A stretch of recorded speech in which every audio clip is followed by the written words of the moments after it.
Howdy folks, I think we're live. Doing some 2v2 for now.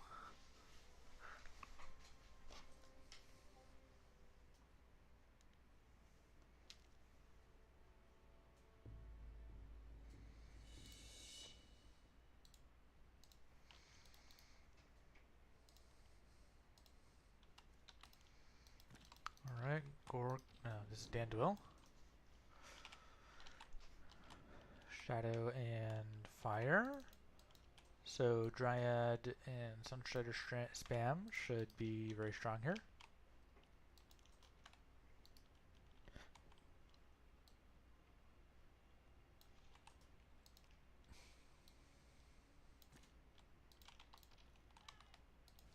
Okay, we got phase towers. That's gonna lose to Sunstriders.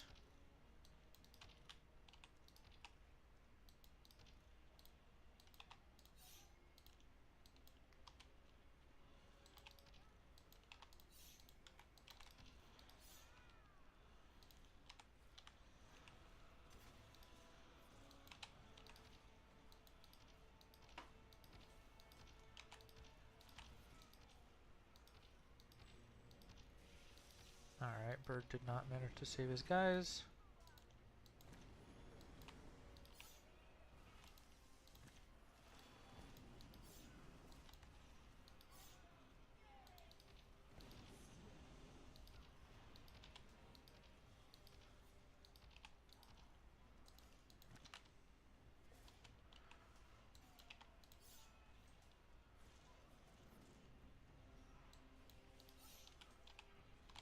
Come on, Bird, let's get a heal. Nope, no heal. Oh, Bird's guys are gone.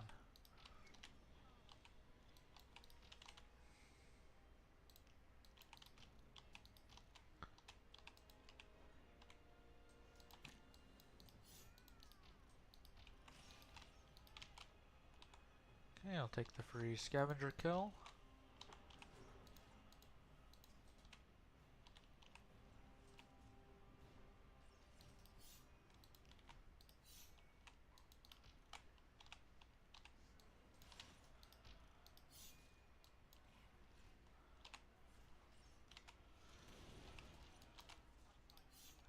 Sunstrider picks. Actually, I probably should have gone straight tier 2. Let me prepare for tier 2 next.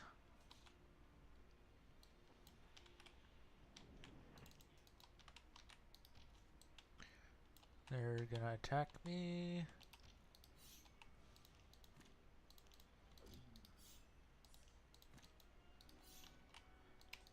I'm gonna have to run around back here to...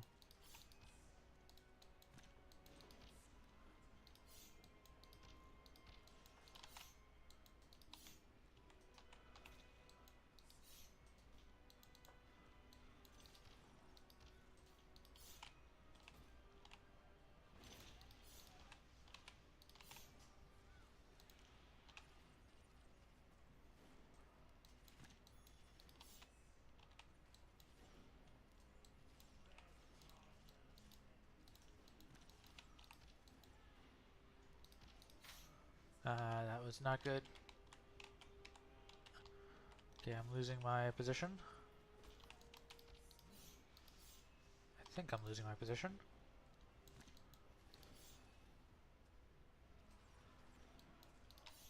Or maybe not, maybe they're distracted by Bird.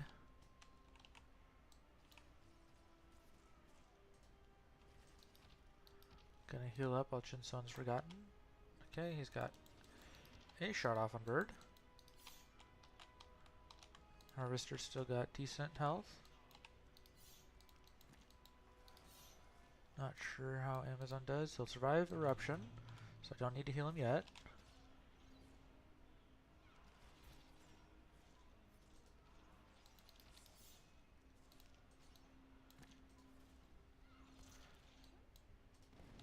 Okay. I'm busy, but yeah. I'm definitely not surviving this attack. Oh, maybe not. That was a nice eruption from Bird.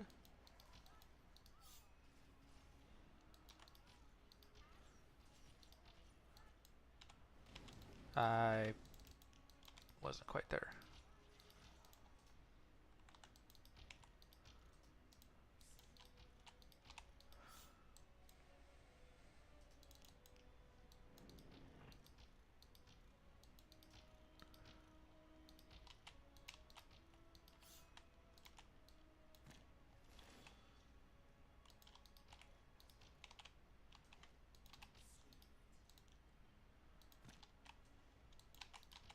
Might be a total mistake to try and fight them here.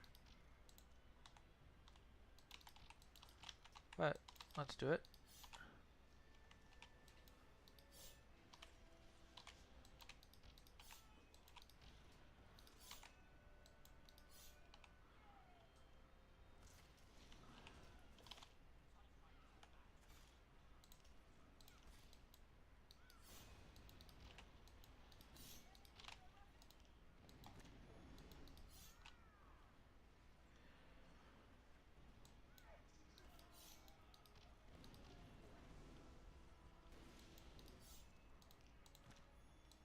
Okay, we're in a good position now. Let's focus these guys out.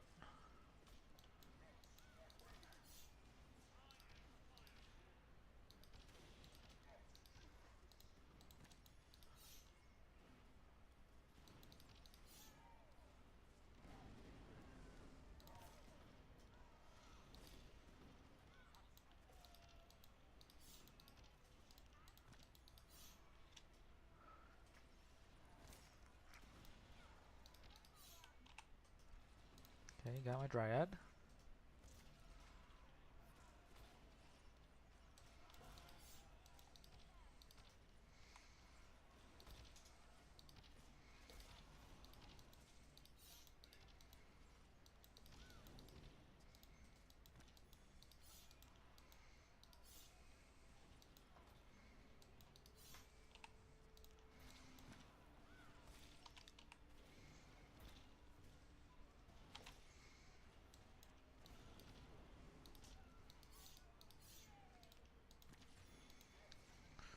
I'm sure Triggs is happy to see this.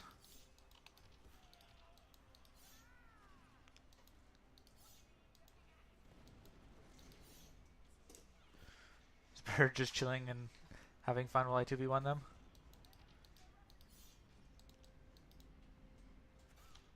Okay, I do need to grab a tier 2 though. I have no unit for it.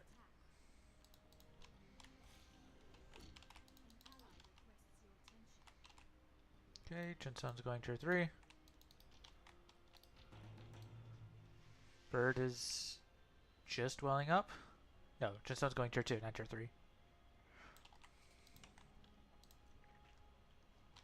But okay, Bird's got crazy high power levels. Let me grab another well.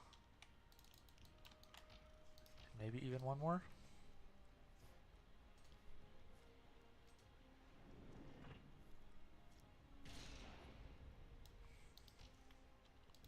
I have the light? Yes, it is stream time.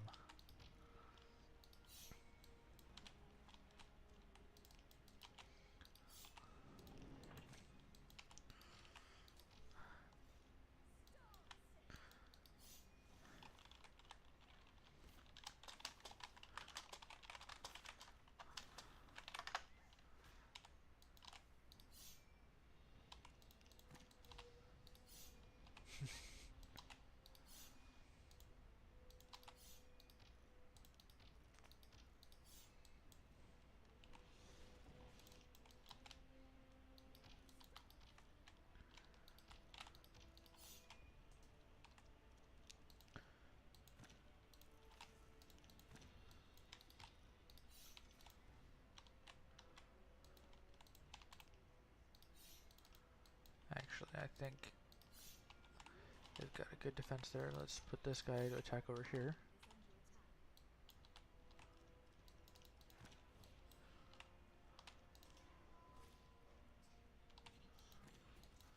Oh, I missed even. You get like a lava field, or that was not his lava field. Okay, attack's diffused. I got the kick over here.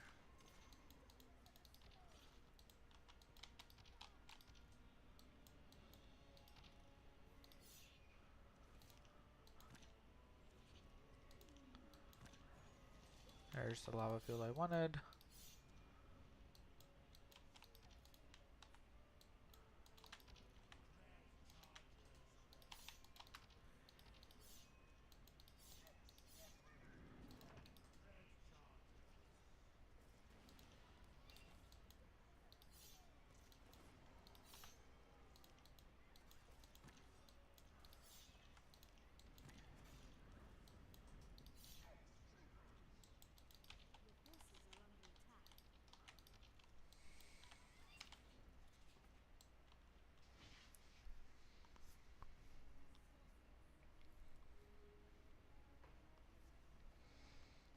I think it's time for me to tier 3.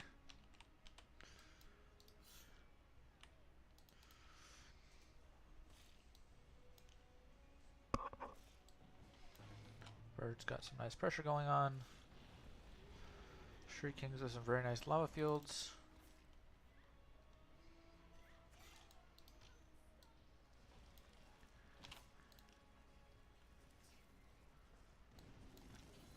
Ah, okay. Alright, let's come over here and drop a guy in their base.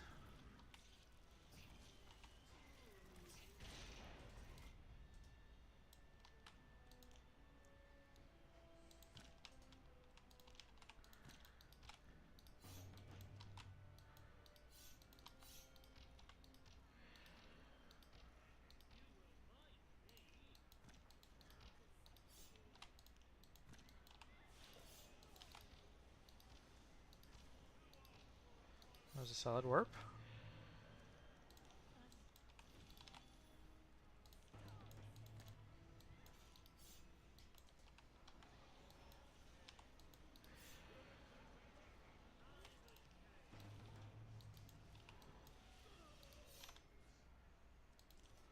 I think we let that die, and we focus on this one.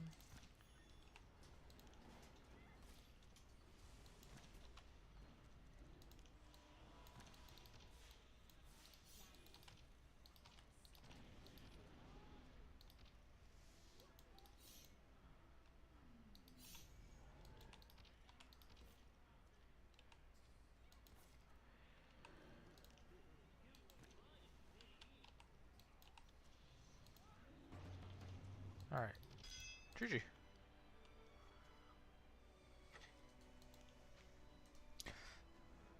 I'm thinking I'll change this back to Rage Flame. Rage Flames are nice.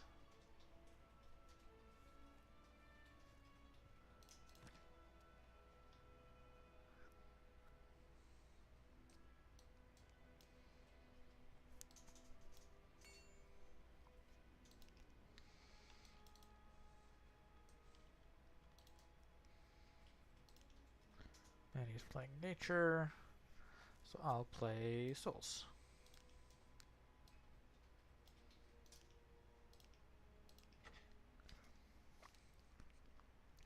I do have a replay queue building up, so thank you for sending those in, especially the light. And I think we have one from Sunterra. So we'll see if we get to those tonight. I'm thinking we will, because stream started a little bit later, so probably most of the PvP lobby will die off in the next 30 minutes or so, and then we'll have some time for... But who knows, maybe everyone's so excited about the stream that they want to stick around.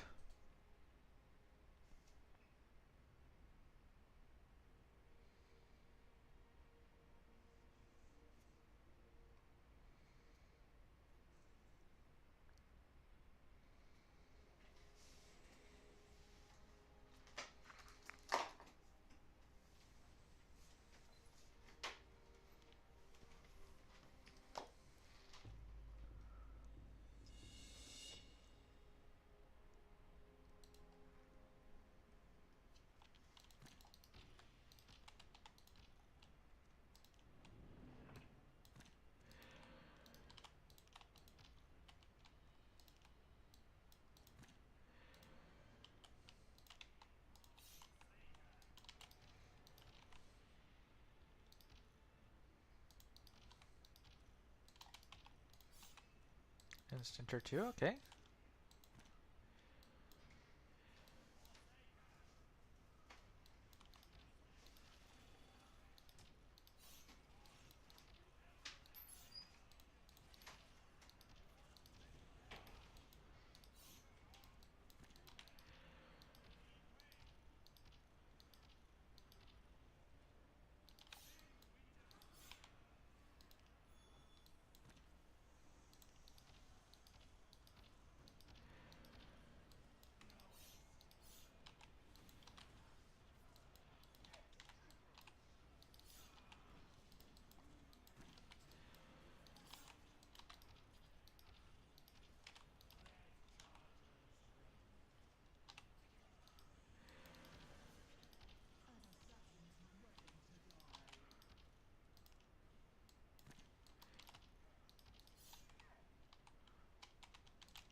I stopped focusing. Okay. Yeah, I think they defend that.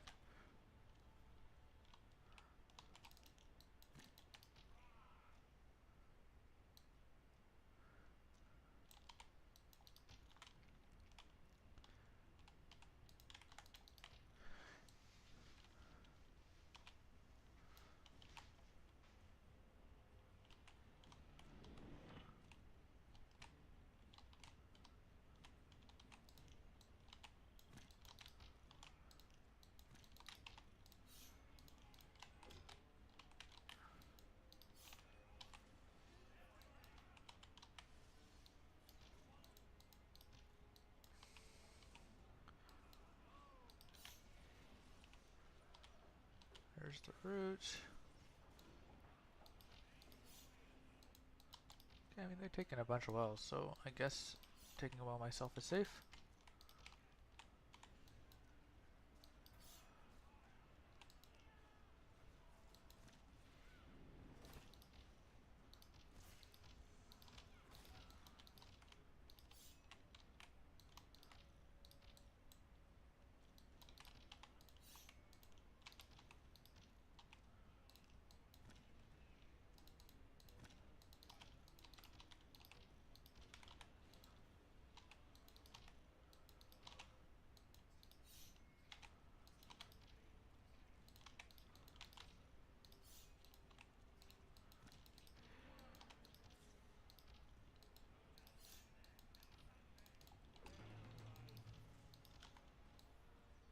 I get a hill.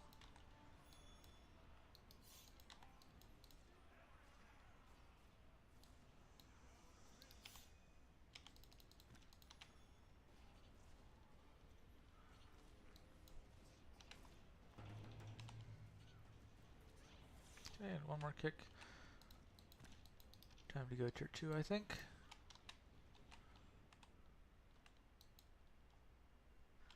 They have grabbed a lot of map control,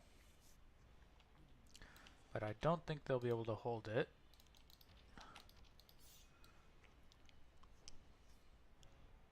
Maybe. We did play a lot of tempo. Or we did lose a lot of tempo to get that.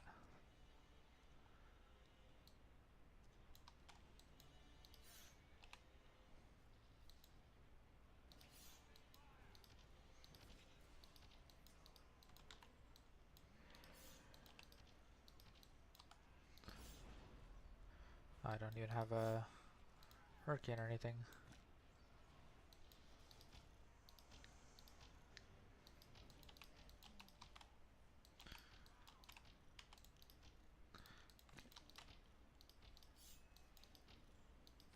Basically, I'm treating Witchclaw as my L unit.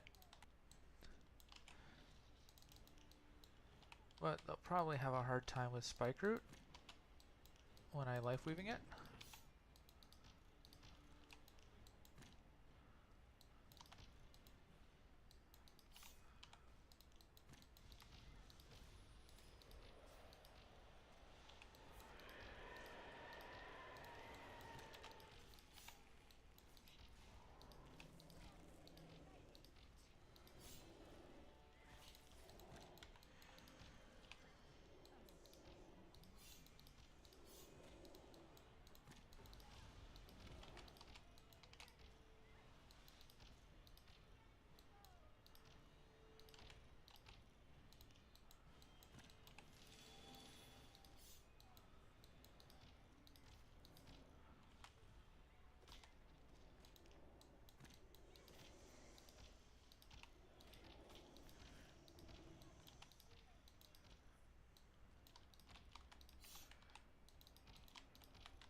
Oh, they did get it. Okay. Okay, fine. Okay.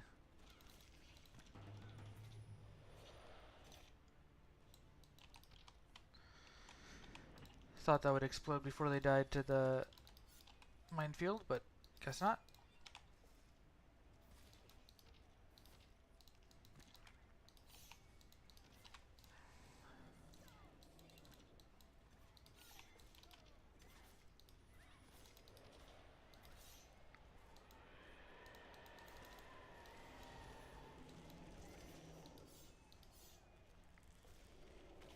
I should have motivated that one.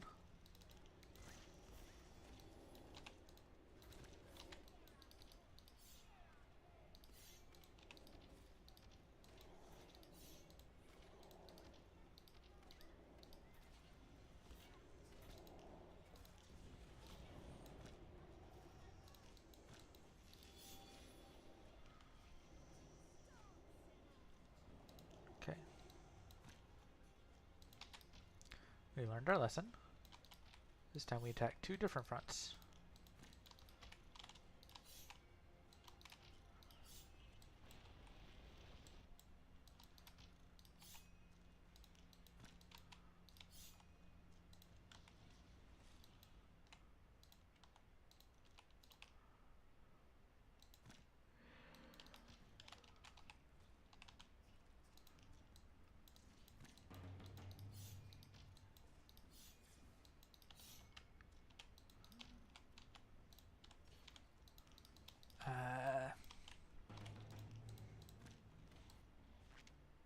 Or are they running? I didn't even consider. Are they running bandits and souls? So they've got the double shadow.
Yep.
Alright, backlash.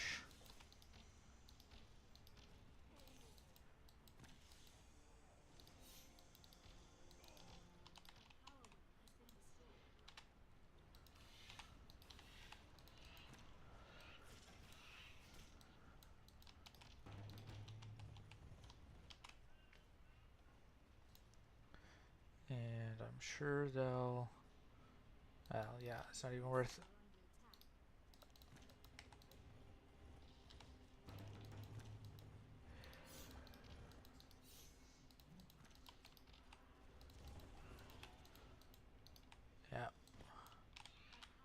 GG.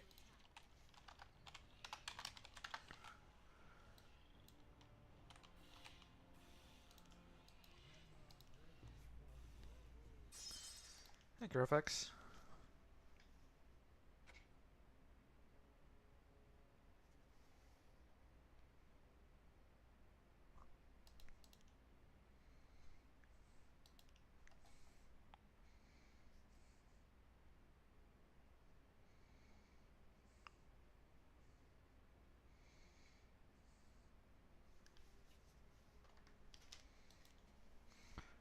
Alright, Manny's out. So looks like we got a slot for someone if they want to come in.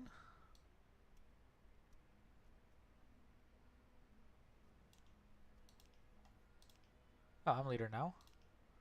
Let's do one on Zahadun.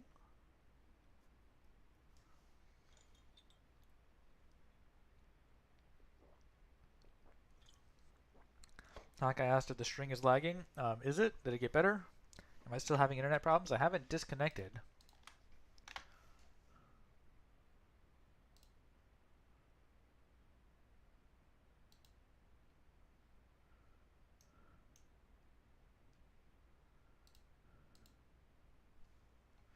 Alright, looks like I'm with Carofex.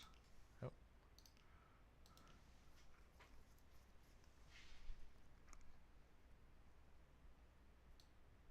Souls, alright. Sounds good. I'll play Pure Fire.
What's Carofex dealing with?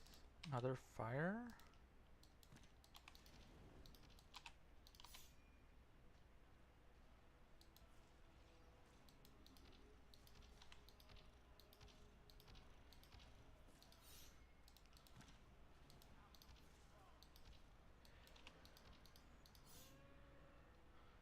I'm screwed if I get erupted.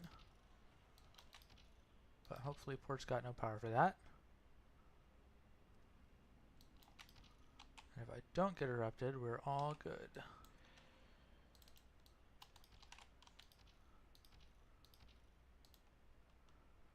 Heal up.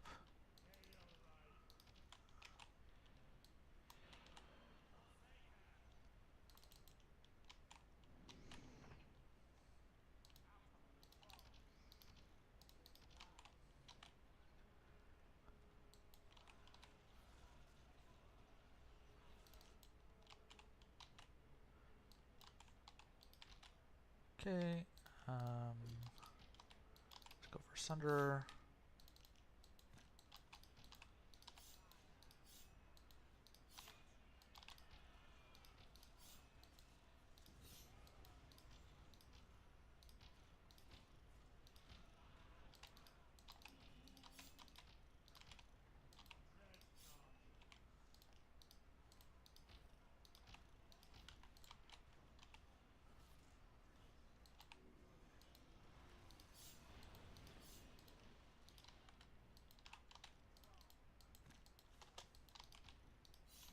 How did I spawn this guy dazed? Actually, I don't know if I'll need another life weaving. Probably not.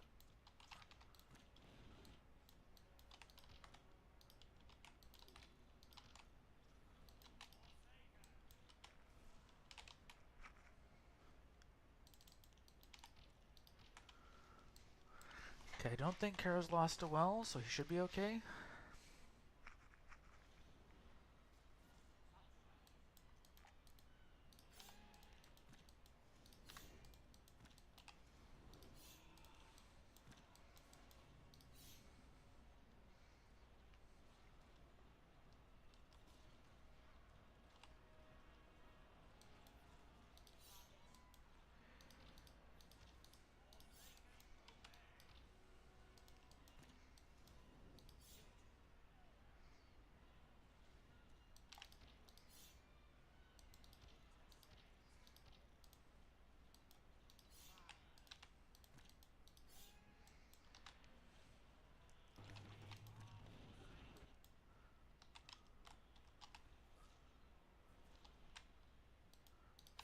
Okay, got the hit on there.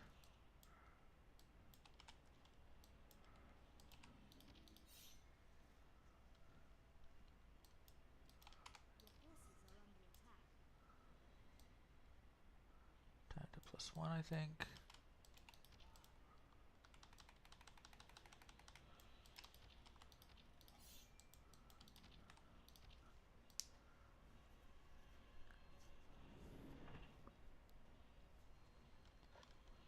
He's going tier 2 souls. I'm happy for that.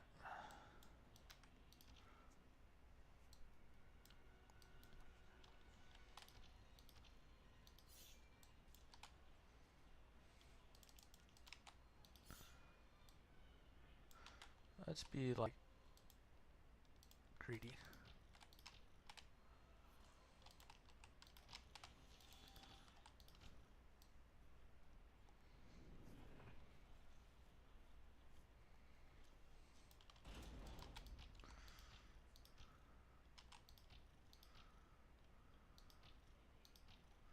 Okay, okay. Ooh.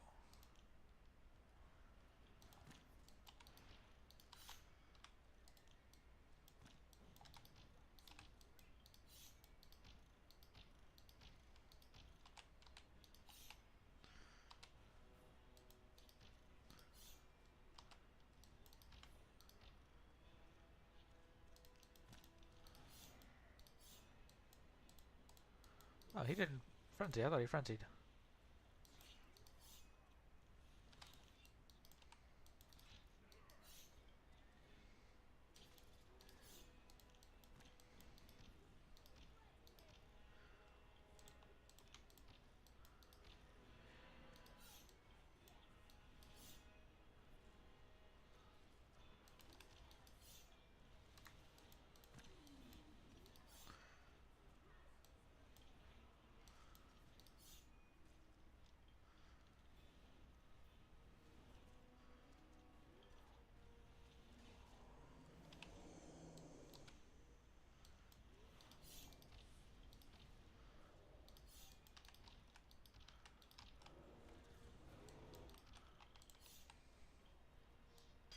All right. Well played, Carvex. Well played.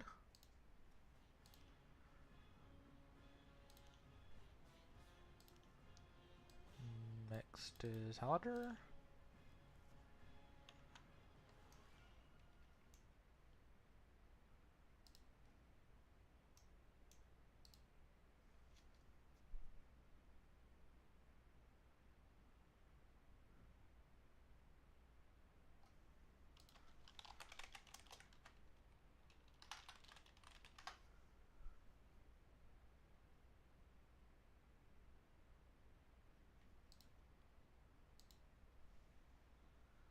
Looks like I'm still with Karo.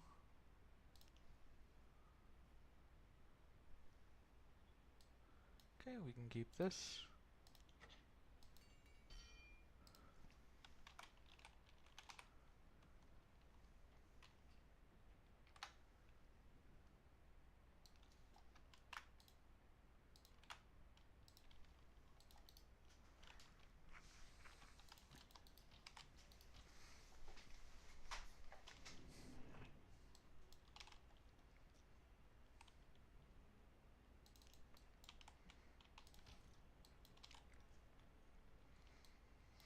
No frost. That is a strange situation we got going on this map.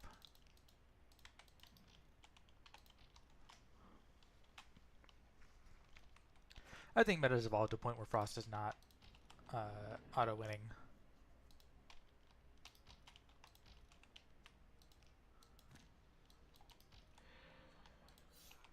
Kara with the +1.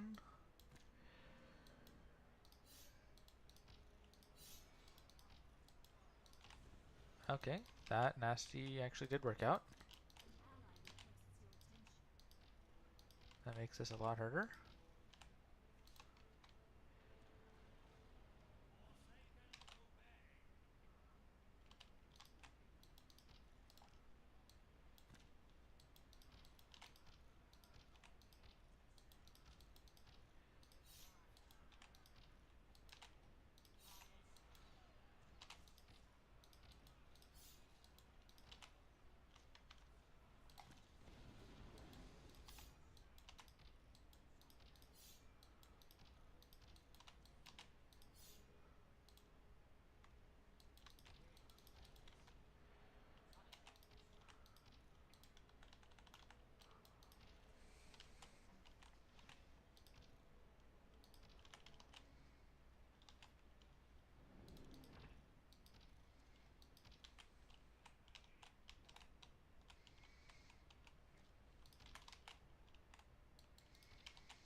Alright, maybe I try to fight this.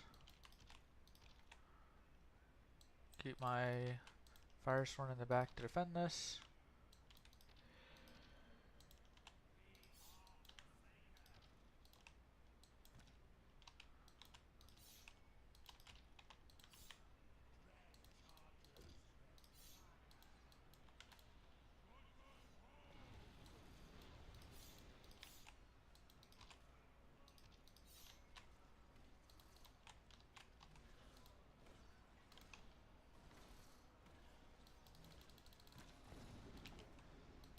Okay.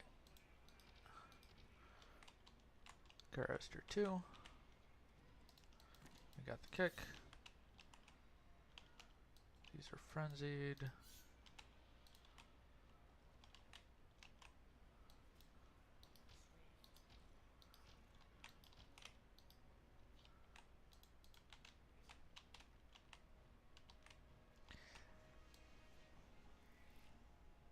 Okay, we're holding a strong +1 with kinda tempo from Caro. I can Scorch.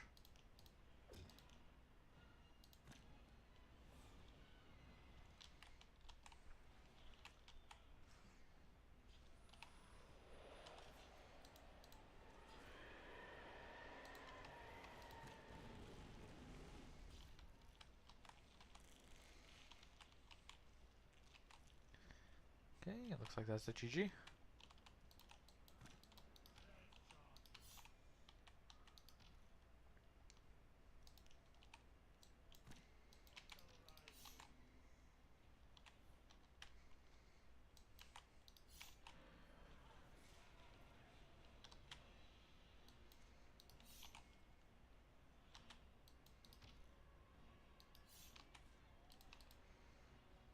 Okay, they've got no frost, so not afraid of this.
Okay.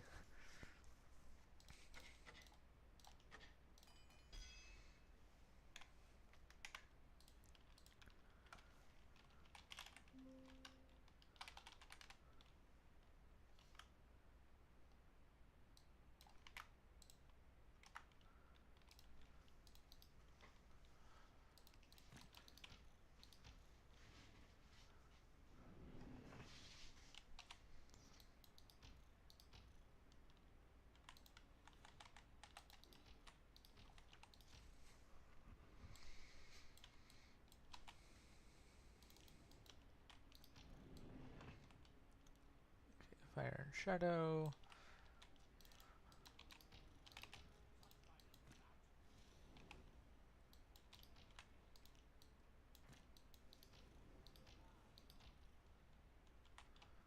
Port and I are going to have a little fight here, and if Port pivots, I hit him in the back.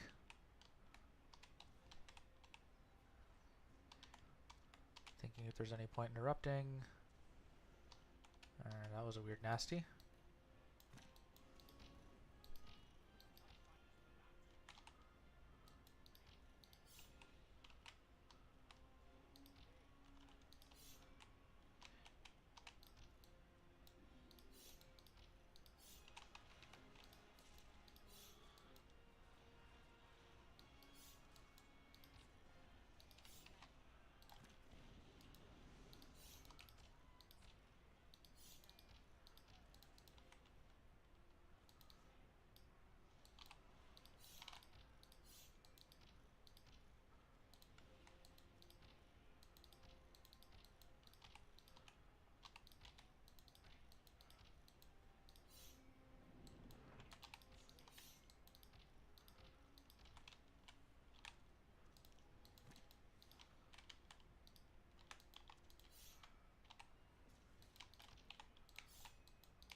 No! 151, I couldn't interrupt him.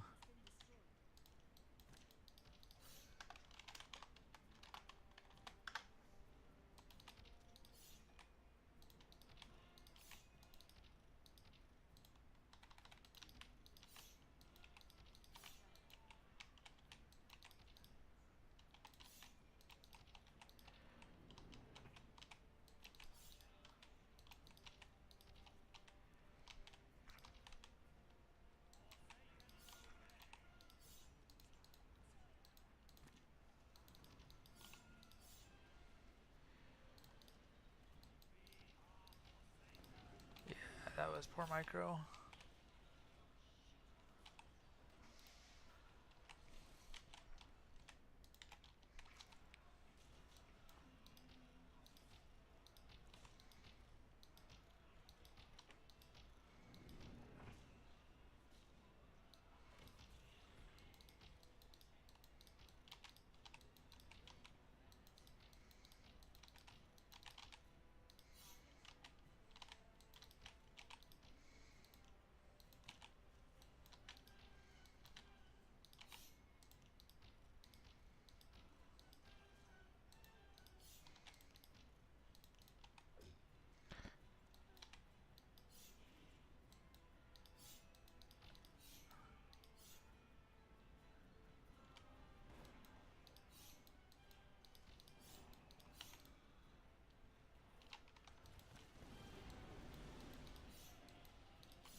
The guy tier 2? Yeah, okay.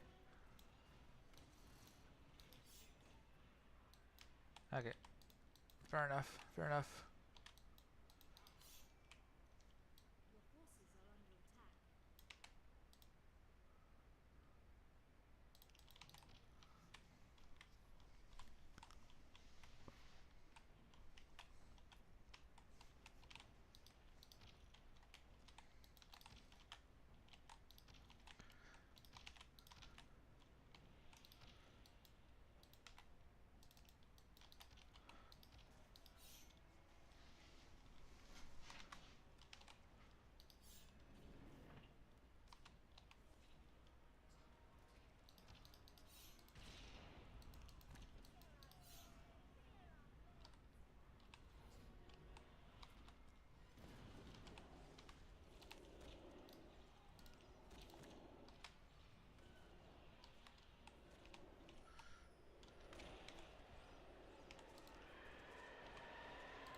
Okay, no problem.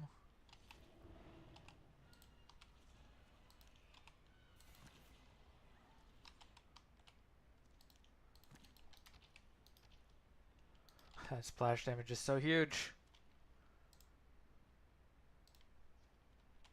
Oh, Kara took both wells. I was kind of hoping he'd leave me one so I can play something in the center, but okay. It's not stupid like Triggs was that one time because I don't need this position. But I do still think it's suboptimal for me not able to defend with enforcers.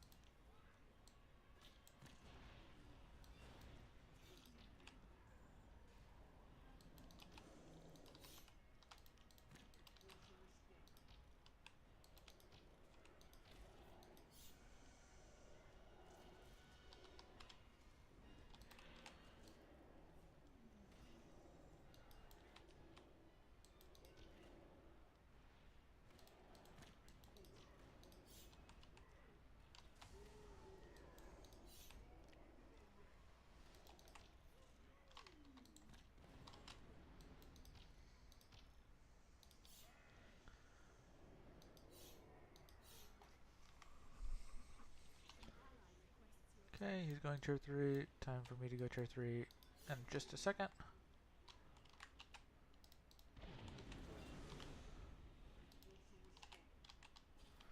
That is the Souls player going tier 3. I'm hoping Carofex can hold this. Yeah, he's got the Reaver I think he can hold.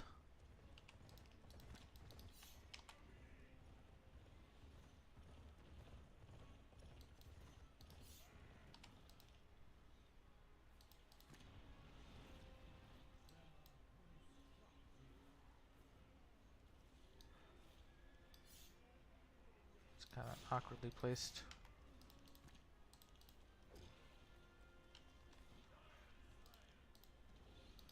Okay, no defense.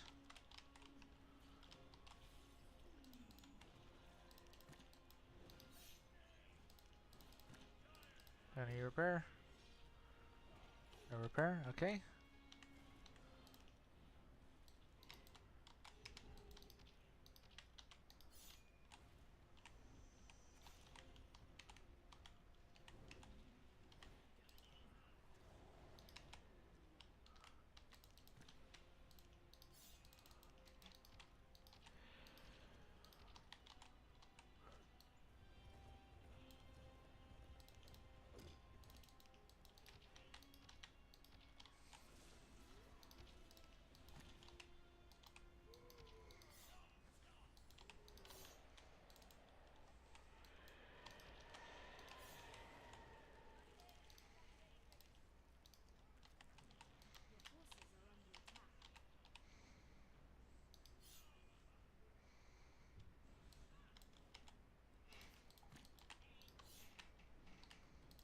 Any chance I can get a life weaving?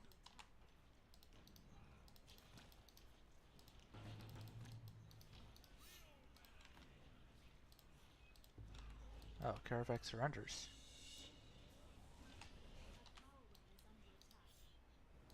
Okay.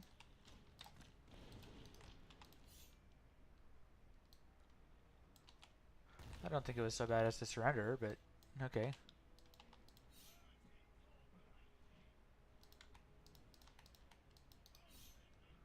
Good job on the attack, I guess.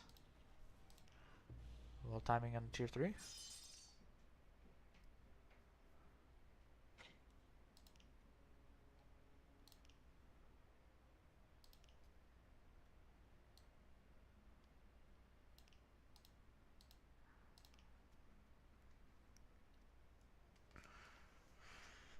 I don't care why were you tier 2 if you can't defend that.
Oh my goodness, what am I doing? Alright, this is dumb, but gotta play a little bit risky when we're playing dumb. Or you don't gotta, but I'm gonna. When I try and get back in here. Is my scavenger getting out? It is.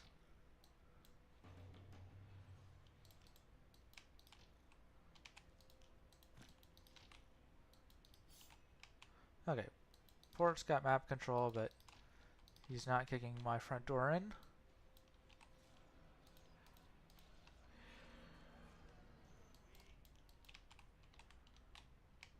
Which is most of what I'm trying to avoid. Caro's fine.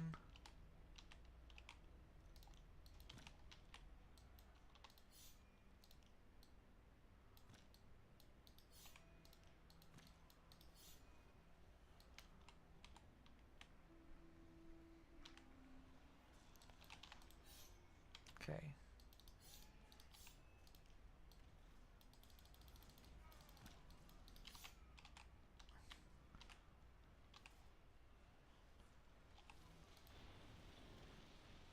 Yeah, I think I'm losing the well. But we can counterattack with our own Sunder.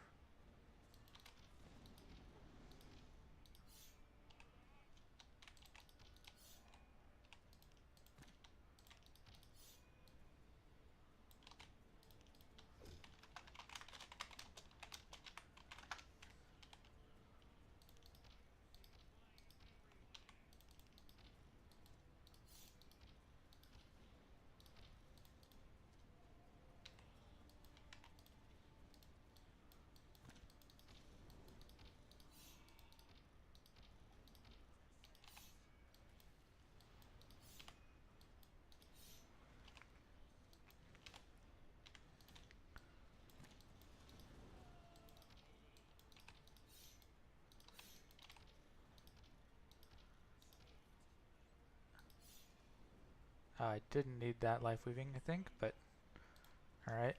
If he's got the power to spare, then sure.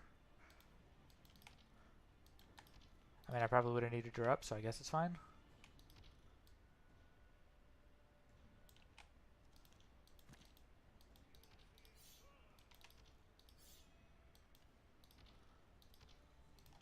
I'm getting erupted, aren't I?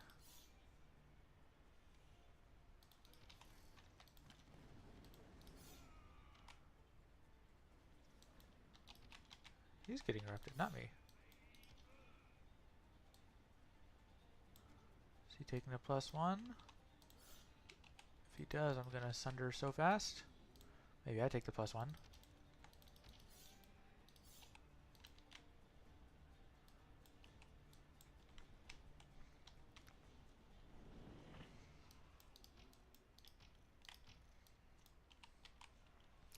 Yeah, I don't see a way to help Caro with that.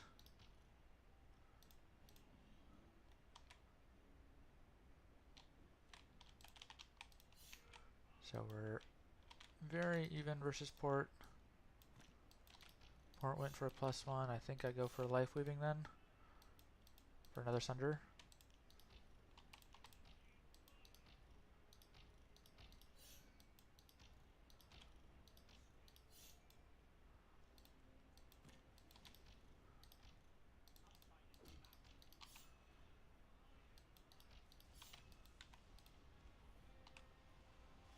Frost is up though.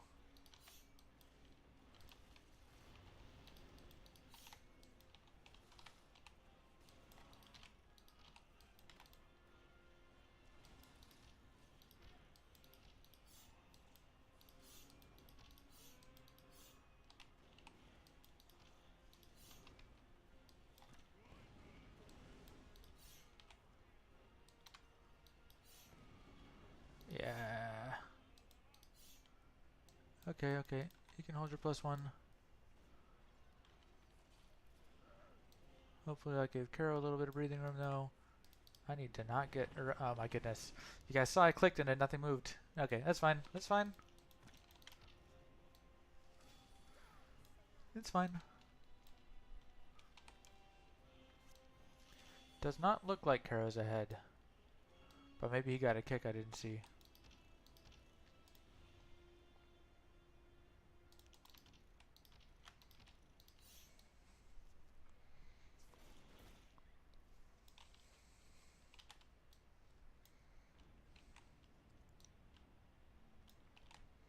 Hey, Michael.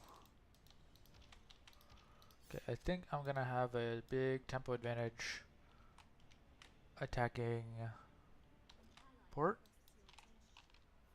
I don't know. Does he think there's gonna be some kind of eruption? I don't know what is there. No idea what that ping was for.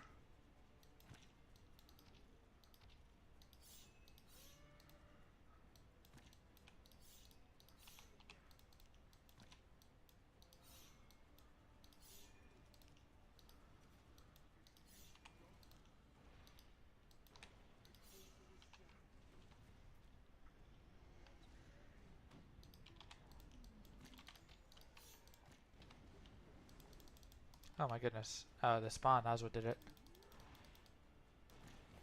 Yeah. Yeah, he'll be able to repair in time, I think. Oh, okay. Tier 3's up.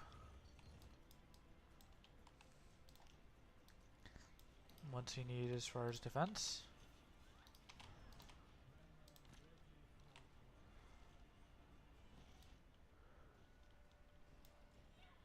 Okay, not quite.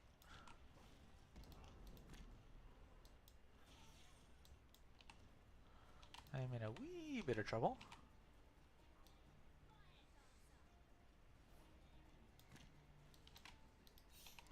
Not a ton of trouble, but a little bit.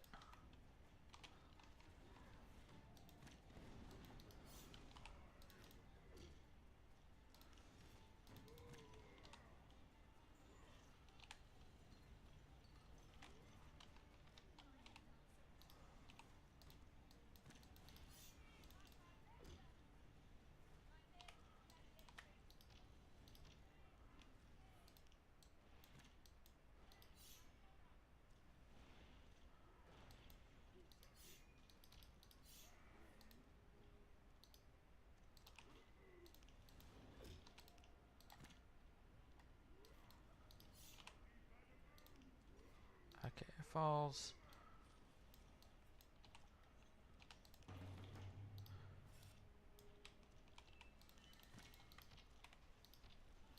Looks like Kara didn't get it.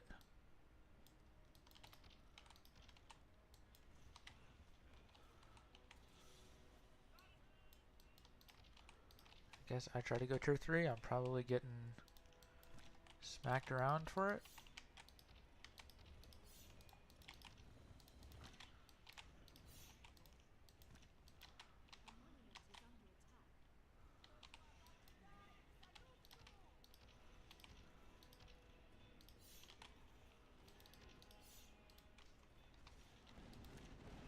Oh my goodness. That's bad. That's so bad.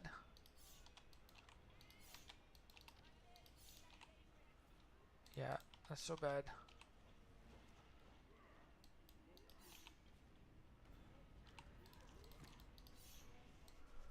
Okay, it looks like Kara's getting overrun.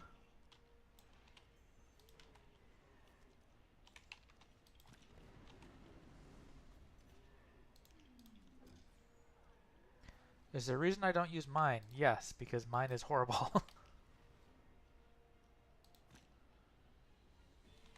I didn't even hit it. Okay.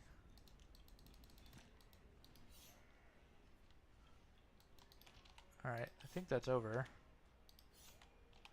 I'm just behind in tempo versus the fire player, and you can't really play from this.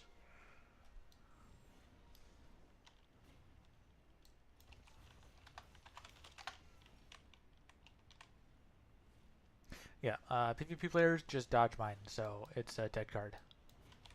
Unless your opponent sucks, but yeah, if you lose to mine, that's on you.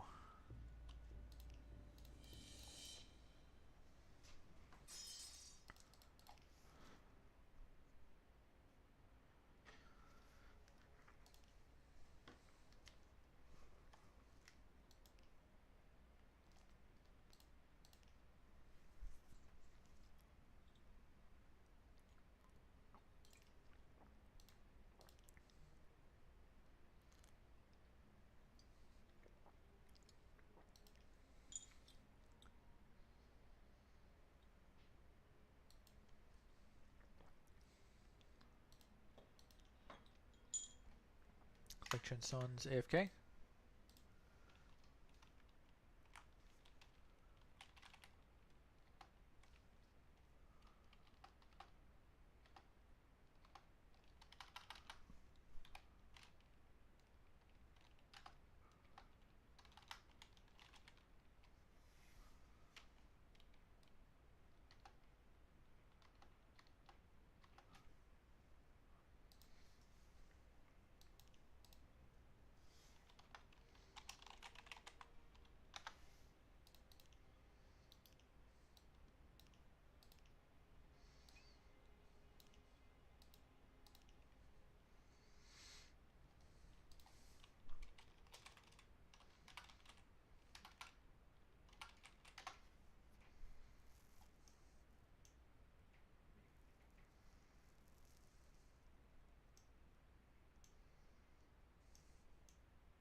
Okay, we want to split up the fight here. Looks like Kara wants to go left, so I'll go right.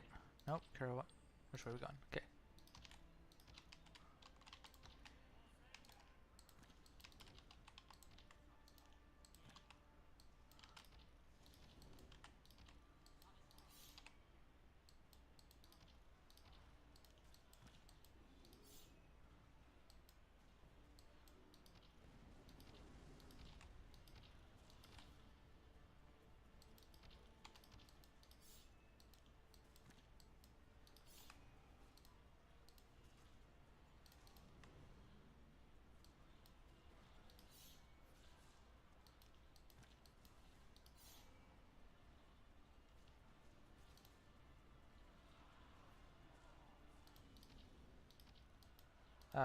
Goodness, I clicked away too soon.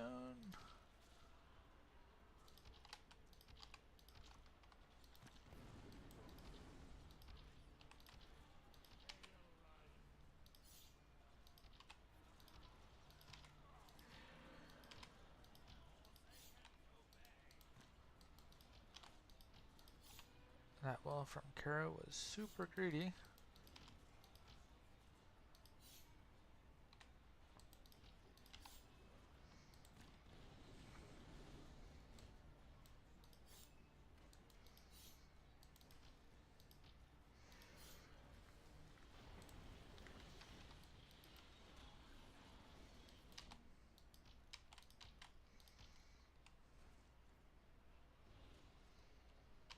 Oh, hey, Triggs is in the lobby. I never even noticed that.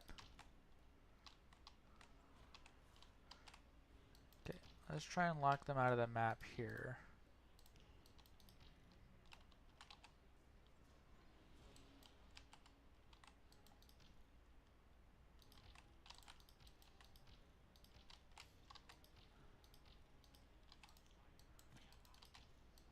Okay, now the question is,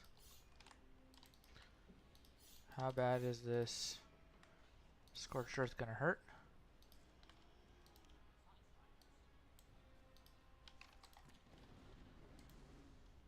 Okay, it's up. Do I hold it, or am I just dying?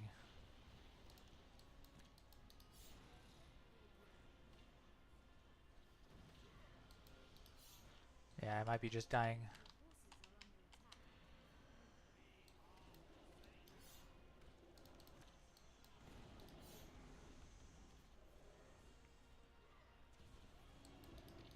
Oh, that was a bad nasty.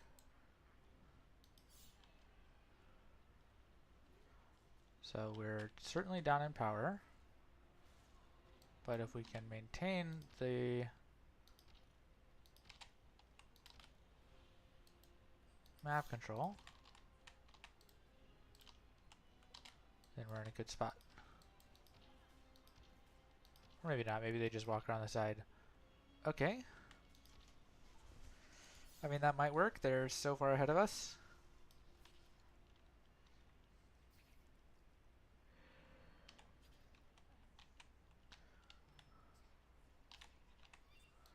I mean, it might work.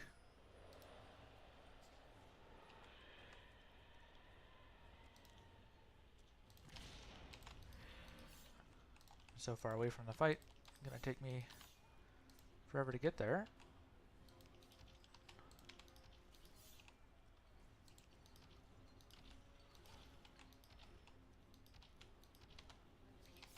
But I do have, okay. Yeah, I think it's just over. I agree, Triggs. It would be awesome. Oh, he's got, I wasn't in time. Yeah. Yeah. I'm gonna retry that.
Okay, Kara's going left this time.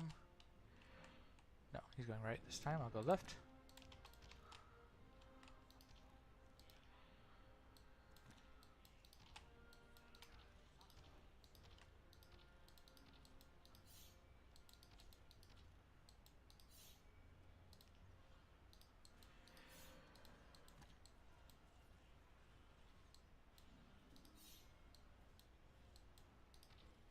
Oh, misclick twice.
Okay, we got out of that.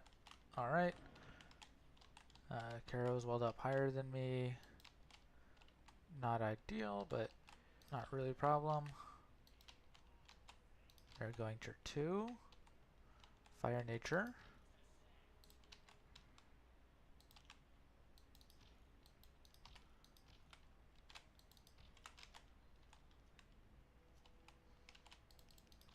Oh, I should get back in the fight.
Okay, we're fine here.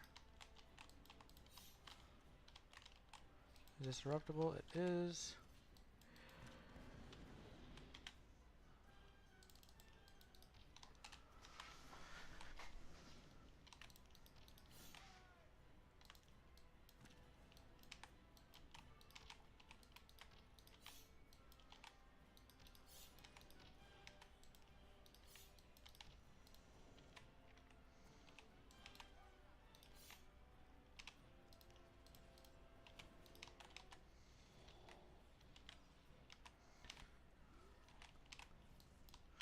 Okay, that wasn't perfectly executed.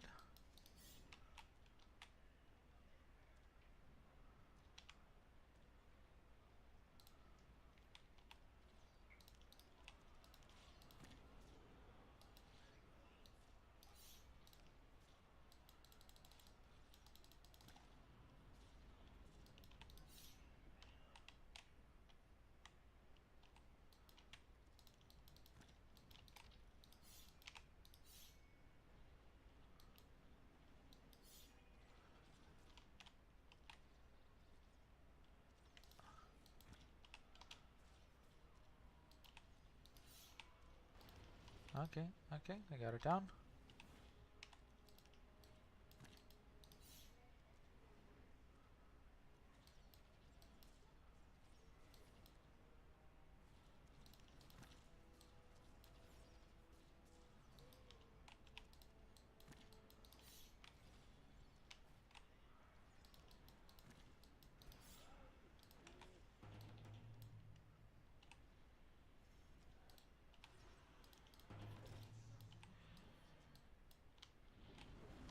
Okay. Not what I wanted. I built that the wrong way.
Okay.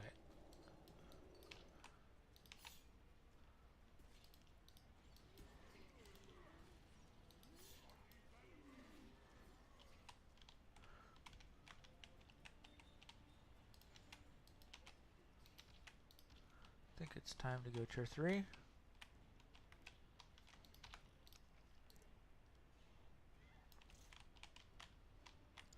They've been +2 on us for a good bit.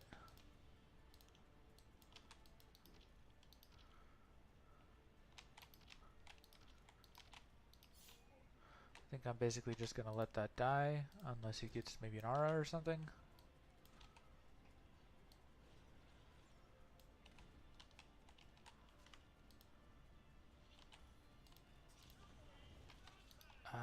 Almost.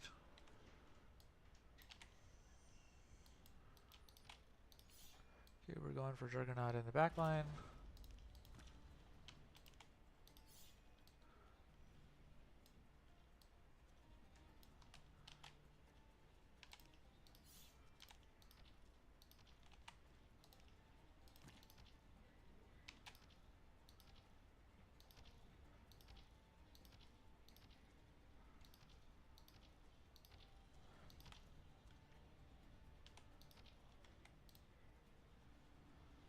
Ooh.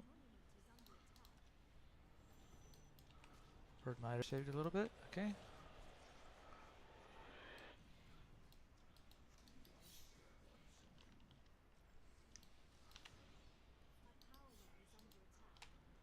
Oh, he got tier 4? How did Bird get tier 4 again?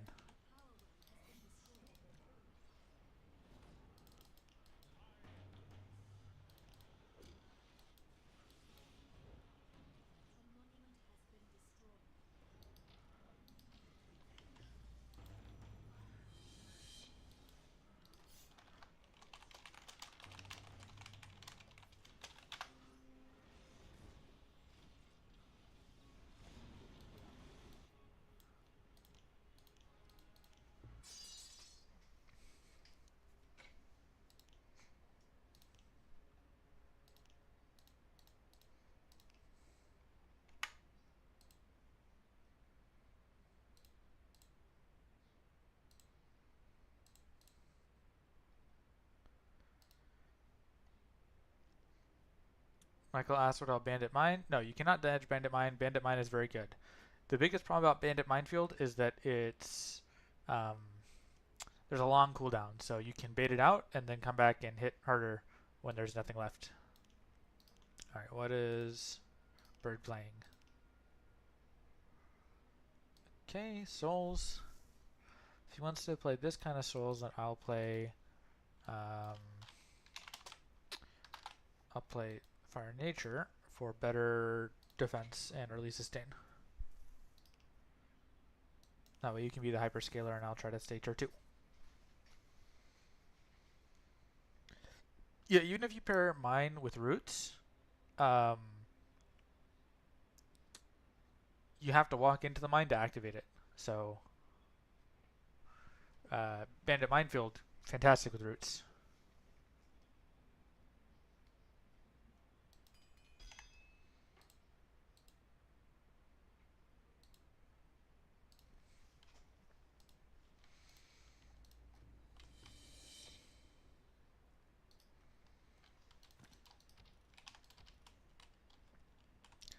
Okay, fire shadow, fire shadow. Let me go ahead and get my sensors out right now.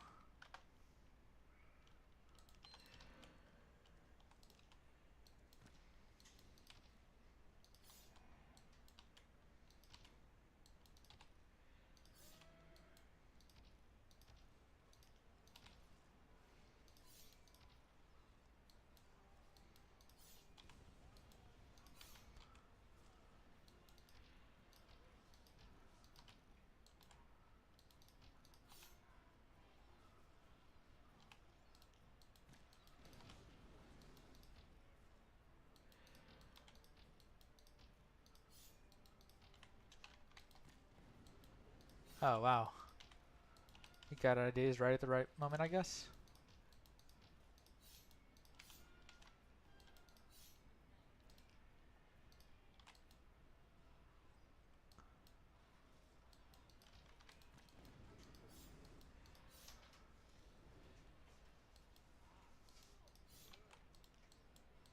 I need to use my power.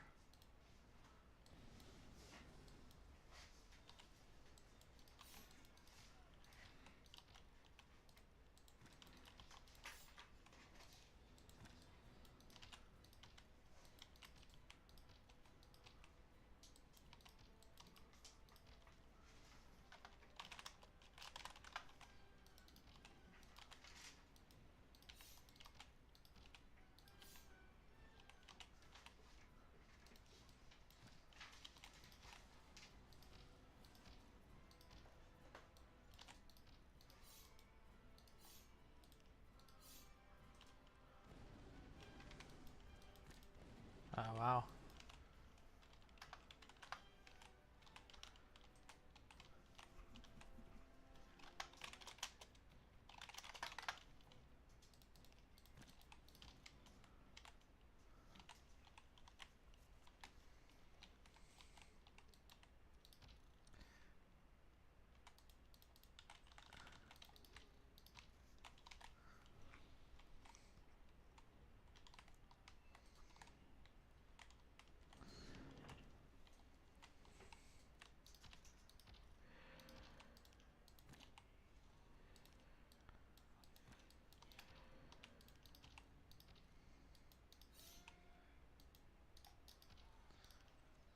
Nope.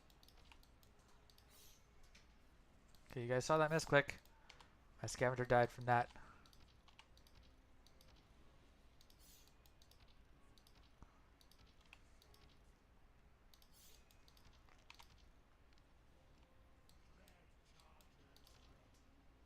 Oh, okay, fine.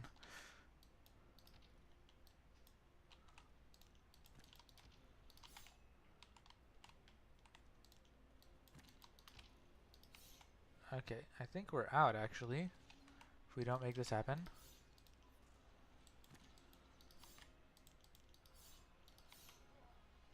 But we got a strong chance of a push working here. We got no frost.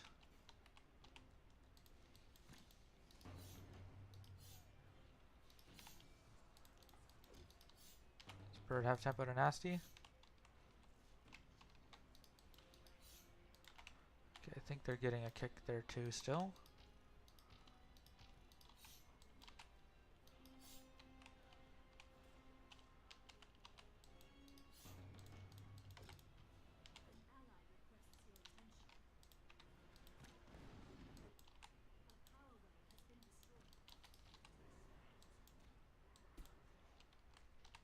Okay, we're getting 2 for 1, I guess.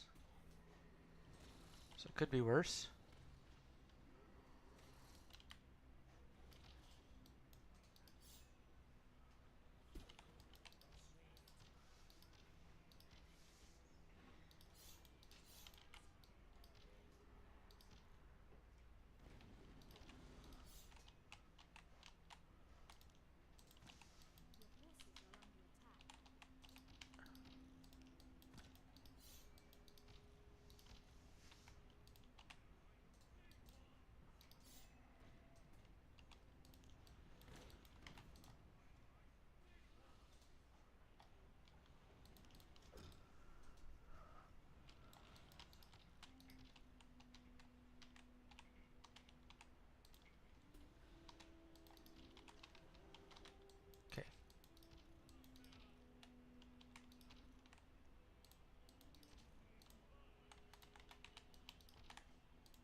Okay, still have no frost.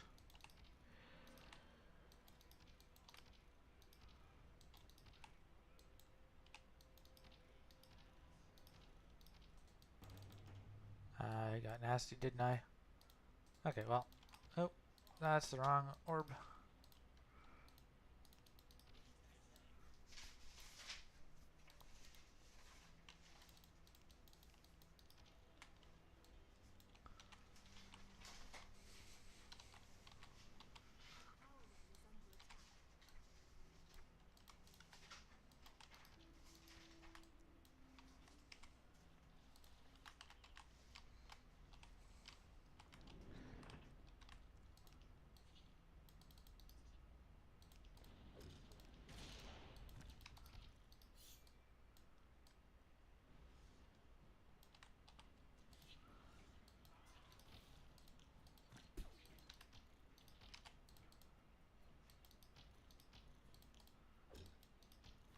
He woke him up. Okay. That's fine.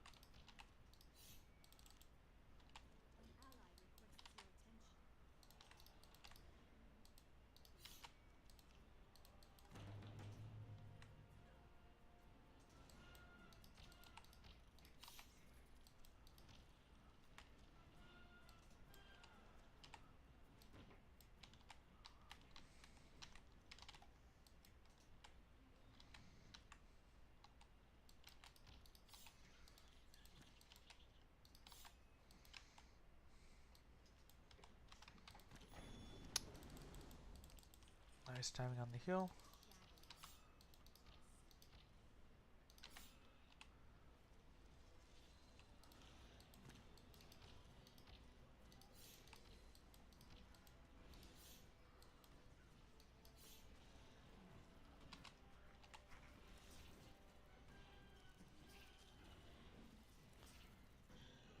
Oh, Void Storm, okay.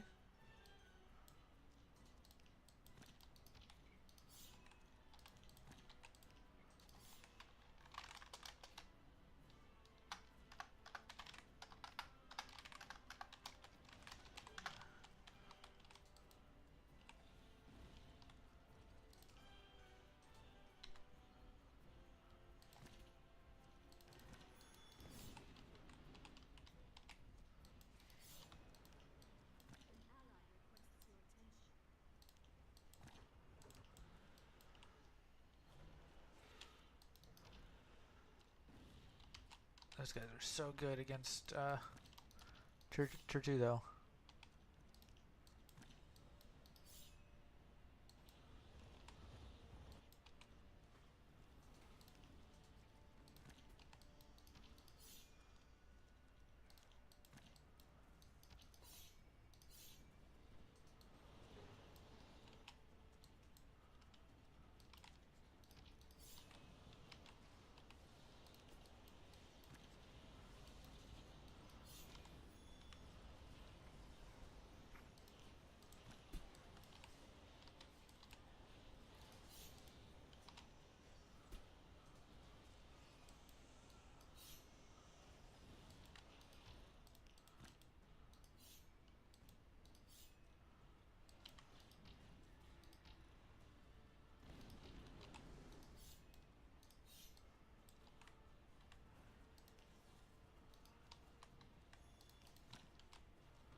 Alright.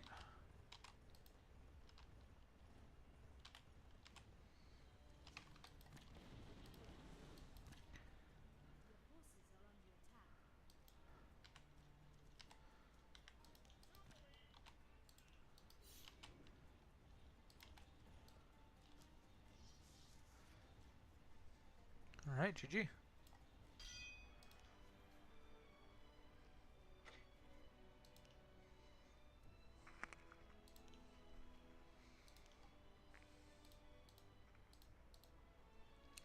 I haven't done a Tehran in a while.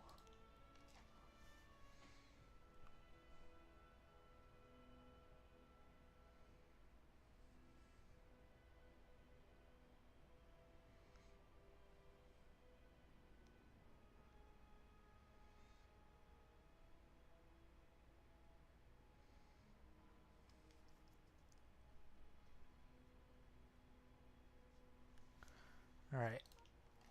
Bird wants to play Stonekin. Tier 2 only Stonekin.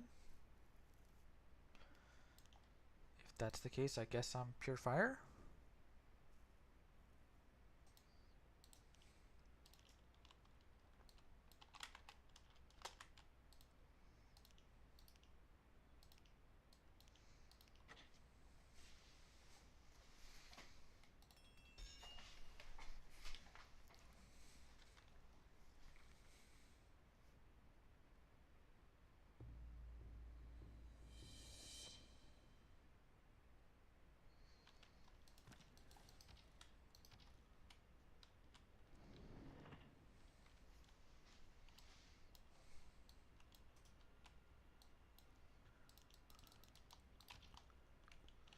Actually, Bird is Frost. This is probably safe for me to take.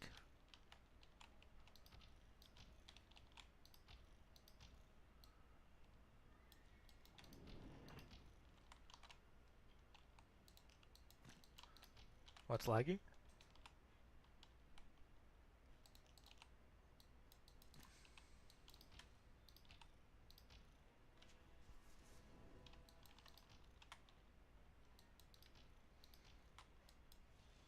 You want to Scorch?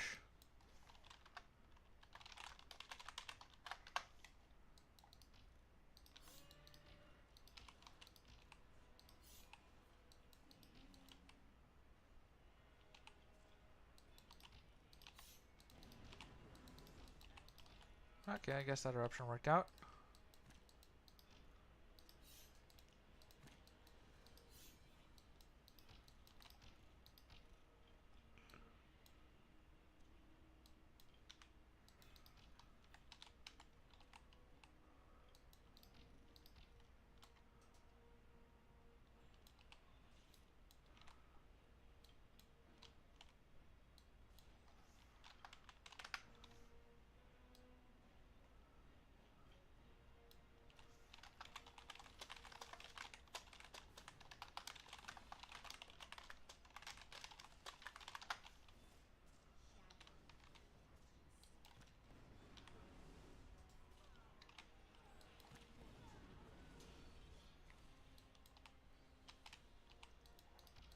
Okay, I need to watch my side now.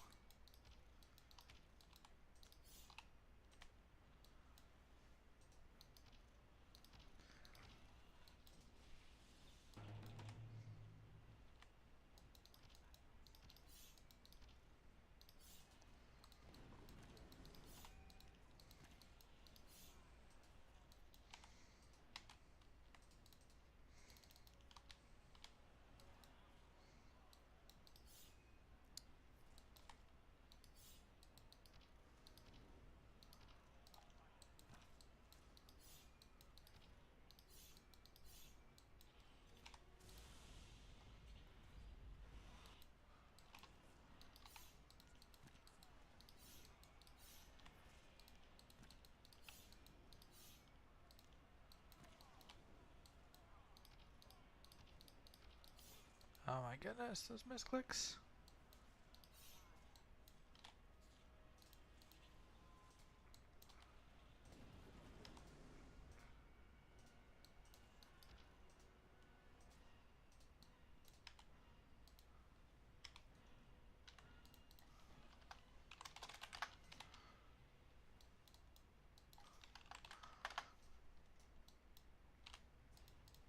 Alright, Bird, you dropped that ball hard.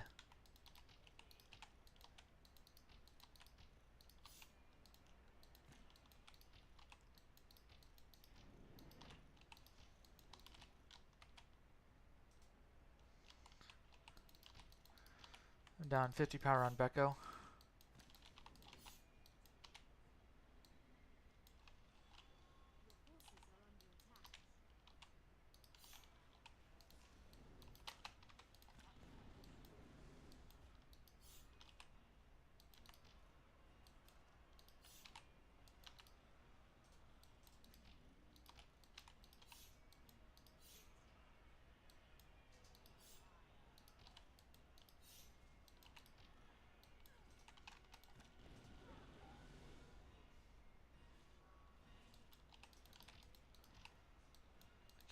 going.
Yeah, I could commit, but I don't want to really commit. I'll let him have it.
Okay.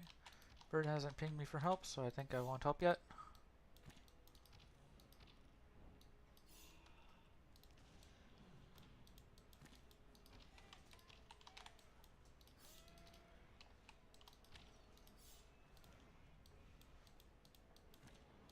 Can these guys reach? Oh, they can't reach. Sad.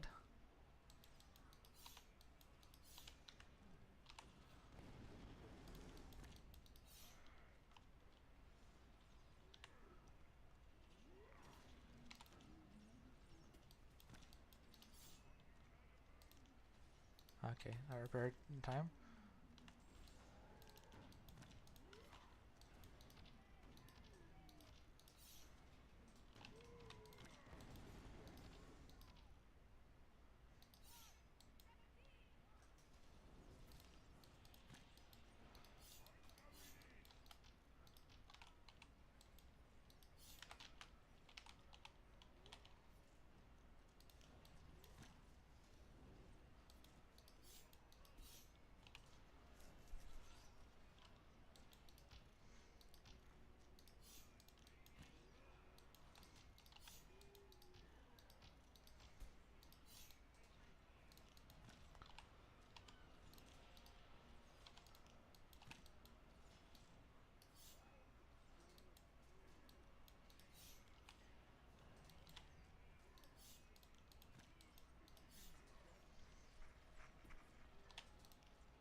Bird does not look like he's doing so good.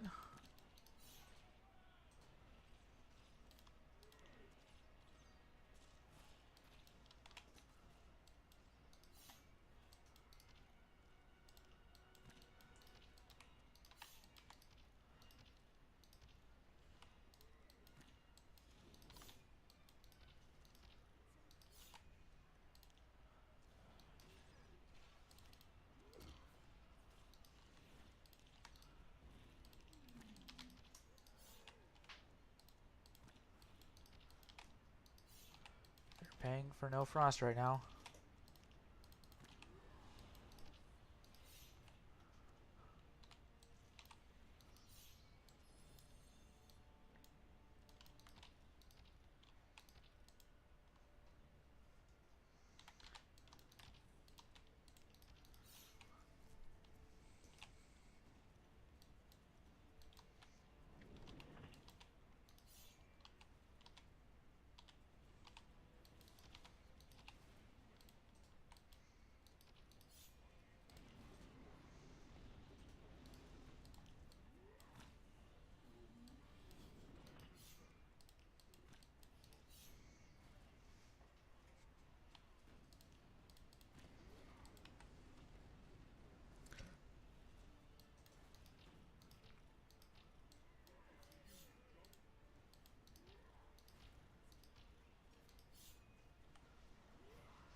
Alright. That goes out.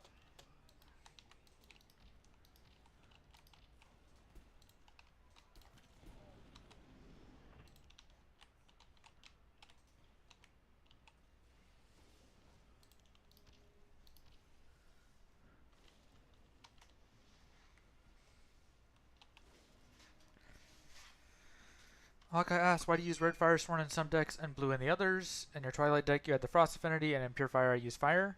Yes, because in my the difference is that the blue one. Let's get. Difference is that the blue one knocks back.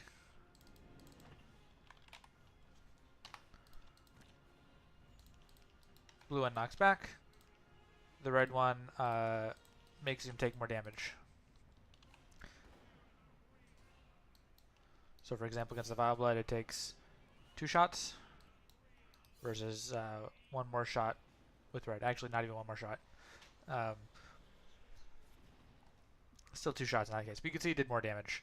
So the reason why I have the blue in the Fire Nature deck is that there's situations where I might have, let's say, Lost Reaver at my well, and I want to defend him by using the big shot, and then I want to root him, and so he steps farther back.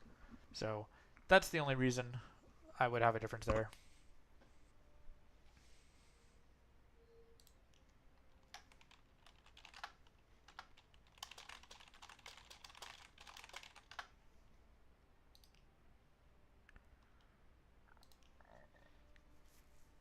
Okay, Bird's going Souls.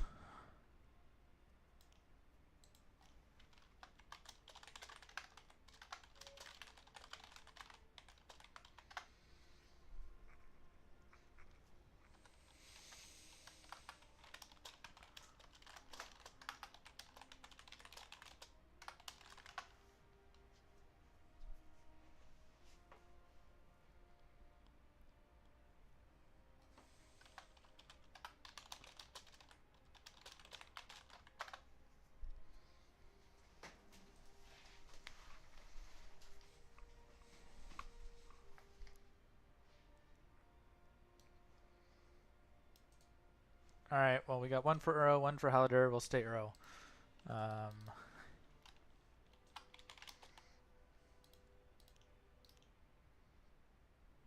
I'll do the Fire Nature for the tempo.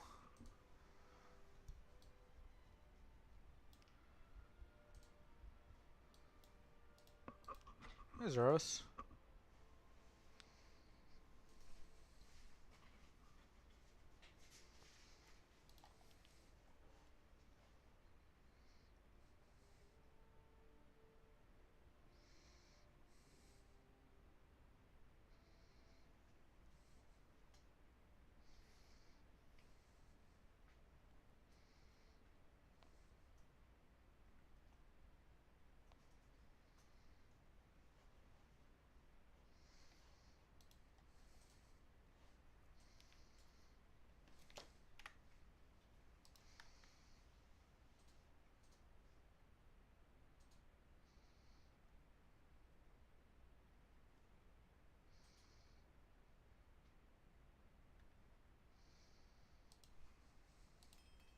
Right.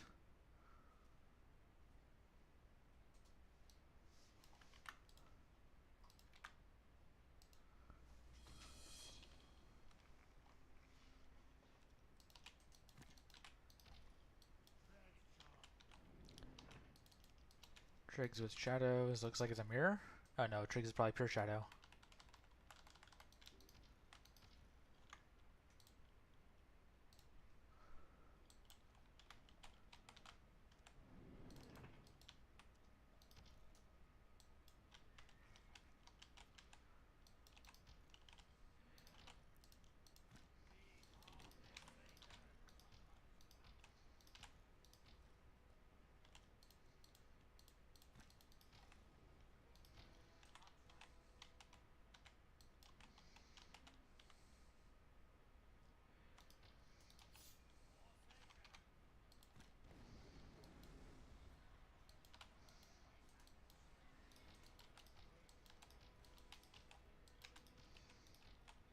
Okay, that eruption ended up being worth. Bird ran away a little too soon. That eruption would have also been worth.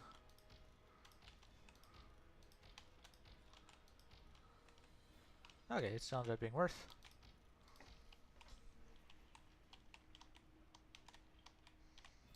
Got a nice tempo lead. Let me heal my guys up.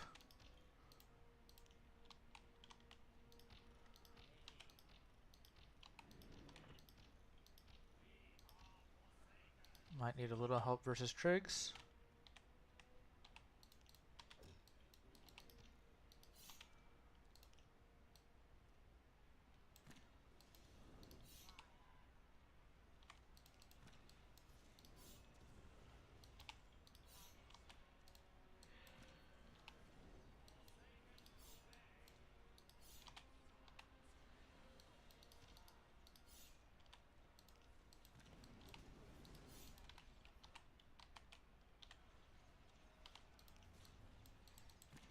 This is scary for sure.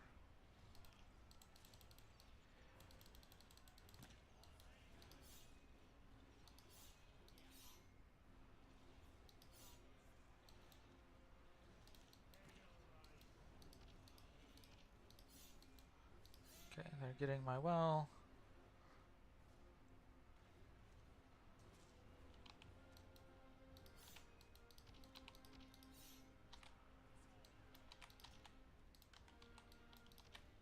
And we're gonna counter kick.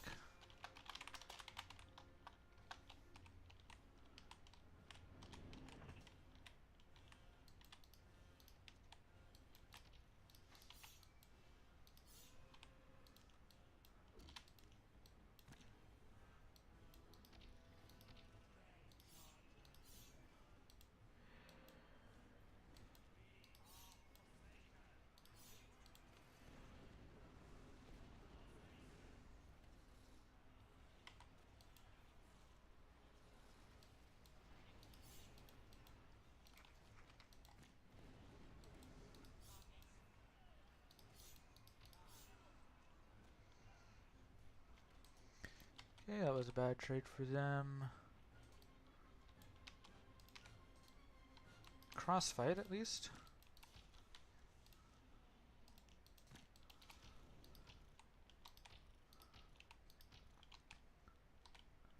I can erupt it. Bird, if you're... Or maybe not. No, I think they healed too much.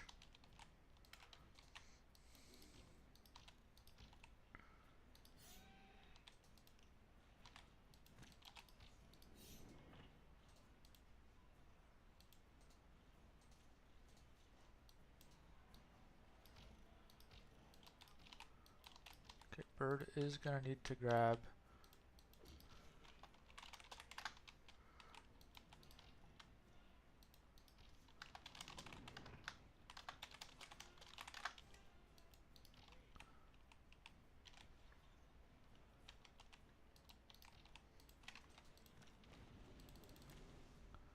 No!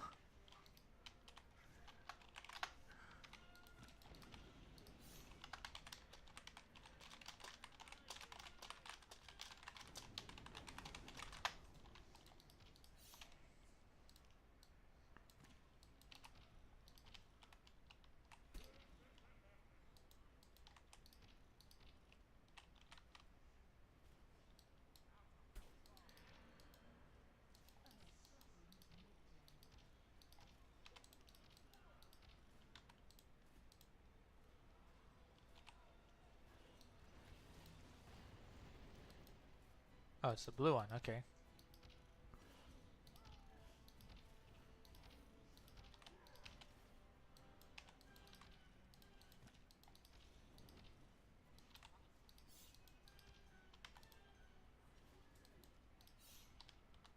Okay, I think I need to go Churchill.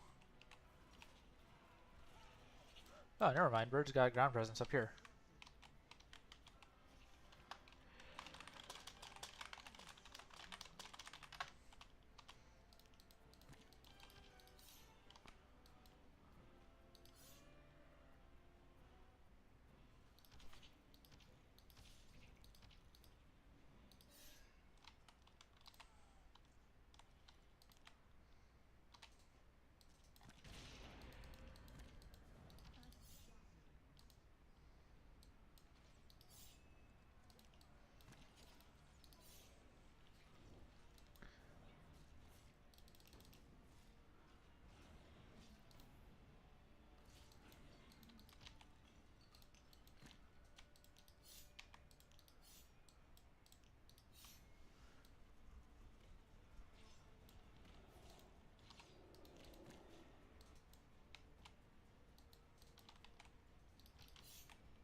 Huh.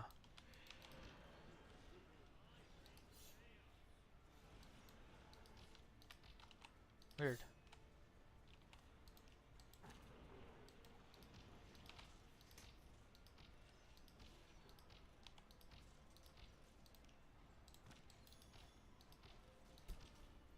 Okay, fine.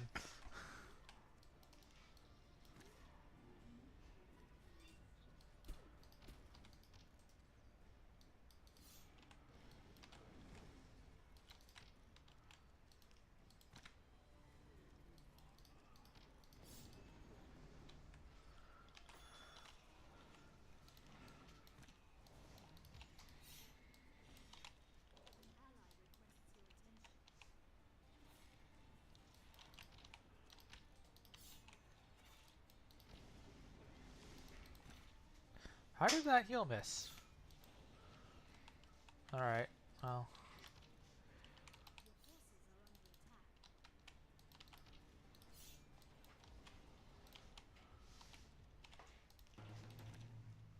Oh. He was still in the wink? Let's see. Okay.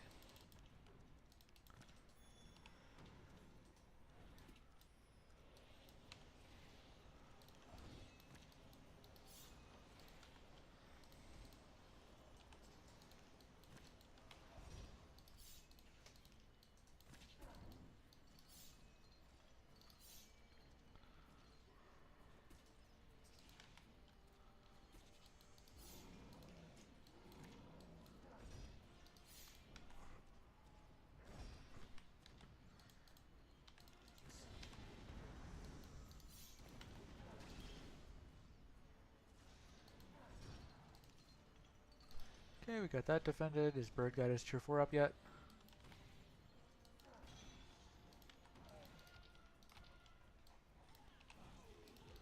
Not quite yet. Defended there.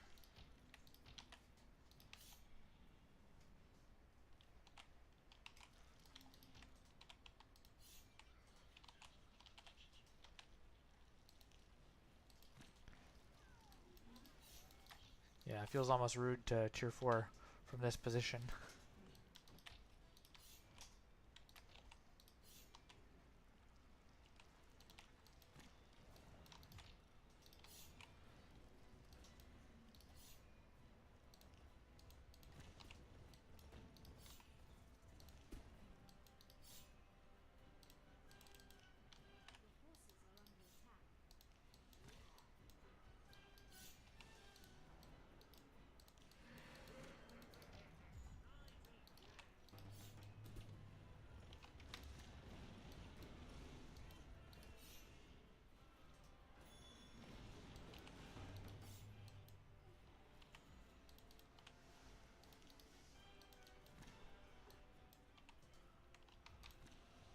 Oh. Okay, we got that. And that.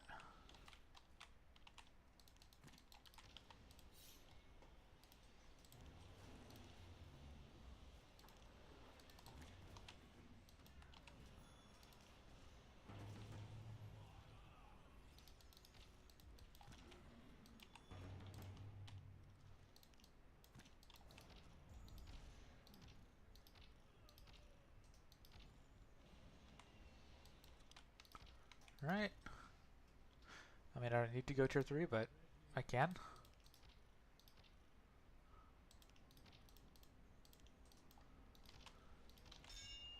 Alright.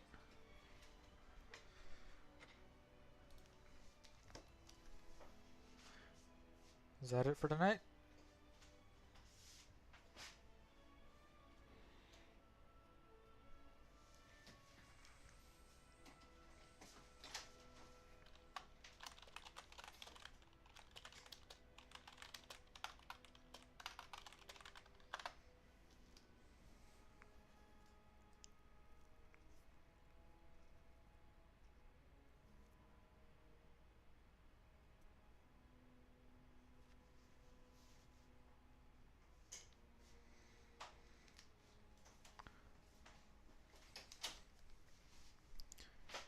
Alright, looks like the PvP lobby is ending, so how about I take a look at a replay?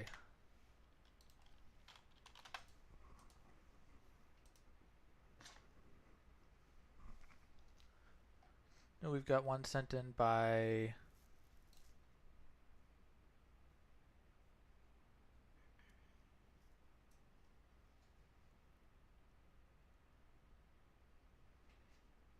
okay, let's see. We've got one sent by Mad Villainy I don't think we've done yet.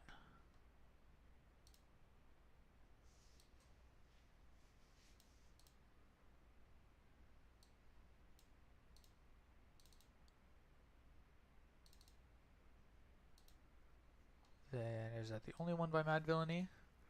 Okay, I think we got the one by Mad Villainy, and then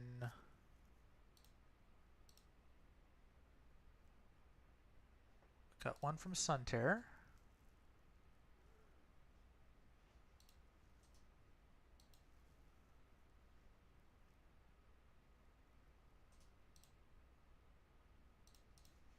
Okay, I don't think I did the Sunterror one, but I might have done it in a previous stream.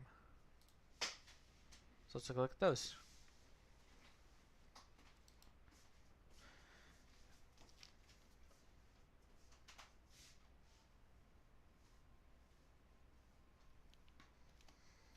Hawkeye asks, is it a known issue that if you hurricane a squad and try to oink, you need to aim at the position at the start of the hurricane?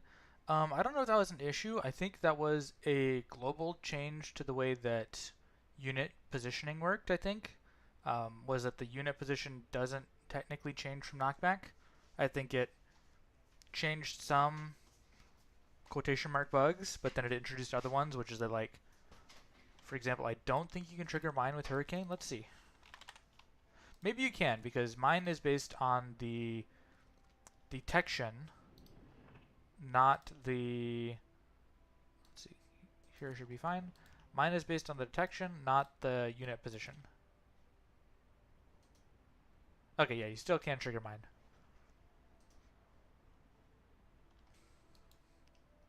Okay. Iron Man with Trigs? Nah, I think it's kind of late. We probably don't want to do that. We have the Light sent me one against Mad Villainy, and then Mad Villainy sent me one. And then... Well, we'll see. We'll see how the Iron Man... We'll see how it shapes out.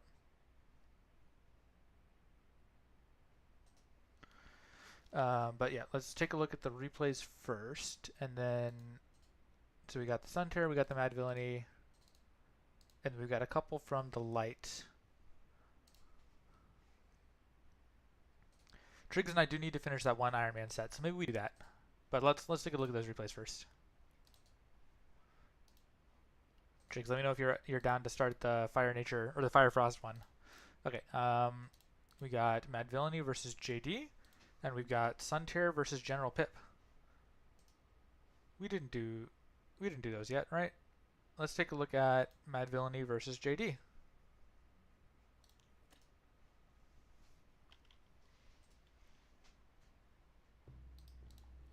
All right, we have generated map, JD at the top, Mad Villainy at the bottom. This is a really tough map. Well, it depends. If Frost gets a well, this should be a free win. It's going to be very tough for Frost to get a well. So, but let's see how these two players play. JD doing good not taking a well because these well distances are so short that if Frost can get one of these wells, then Ice Guardian spam does a very good job. This Dread Charger, one thing you can do is you can place an Ice Barrier to absorb the potential nasty. But yeah, there we go. That's a good trade for Mad Villainy. Just come back and heal. And then, yeah, I don't know if I would have made Ice Guardians yet because they can't move very far from your base. But JD looks like he wants to attack directly here. I think Mad Villainy should be able to defend this super easily, so I would actually be so confident in this defense that I would start making a unit to go grab a well in the center.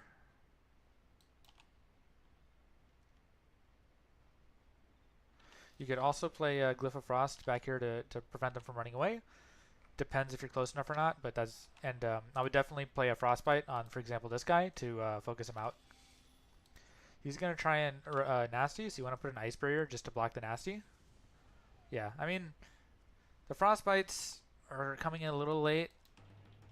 At that point, like, he's going to nasty, so just let him nasty. There we go. There's an Ice Barrier. Reapplying the effect. And there should be a strong case for Mad Villainy to win the center fight. Focus Fire could have been a little better, but nice use on the Frostbite getting those squads out. And yeah, things are looking good for Mad Villainy. You've got the unit advantage, so it's good to keep attacking. I would definitely take a well when you get the power. He's going instant tier 2. Rushing the well is tough but possible, I think.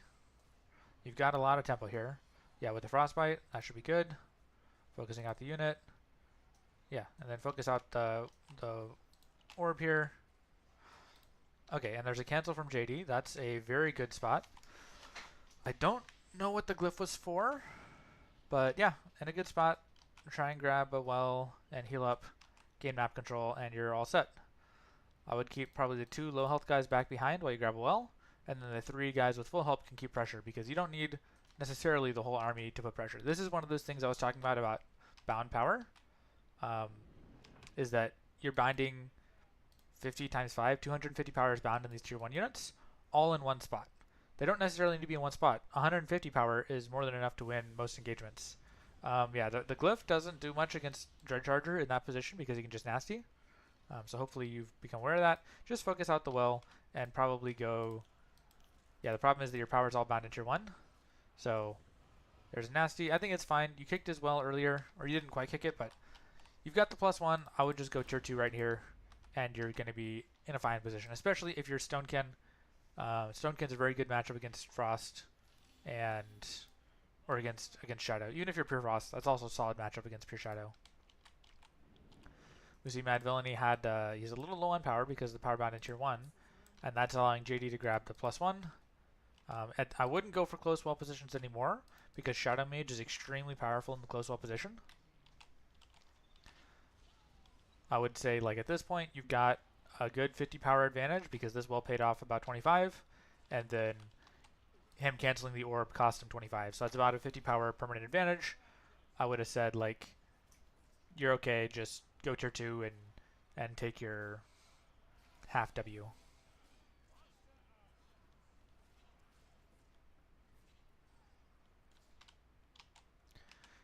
JD is pushing wells. That should be a signal to you, Mad Villainy, that JD really wants high power wells. You probably don't want high power wells, so I think it's in your best interest to go tier 2, and if he takes too many wells, you punish it. Otherwise, you know. But I mean, it's good to have him locked out of the map. The problem is just the Shadow Mage is so strong in this close wall position. So in tier 1, close wall benefits you. In tier 2, it does not. So I also agree JD strategically trying to escape tier 1 and go tier 2 was a good job from him. Okay, so we're going Stonekin here. Stonekin has a great matchup against Shadow, especially if there's Razor Shard. But even without Razor Shard, it's a pretty solid matchup.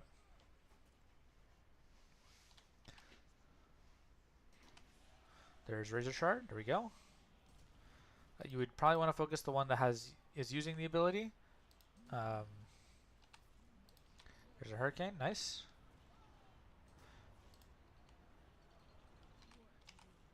Your units are clustered. Okay, nice micro with the Razor Shard. A Frostbite here would be nice on the Nightcrawler.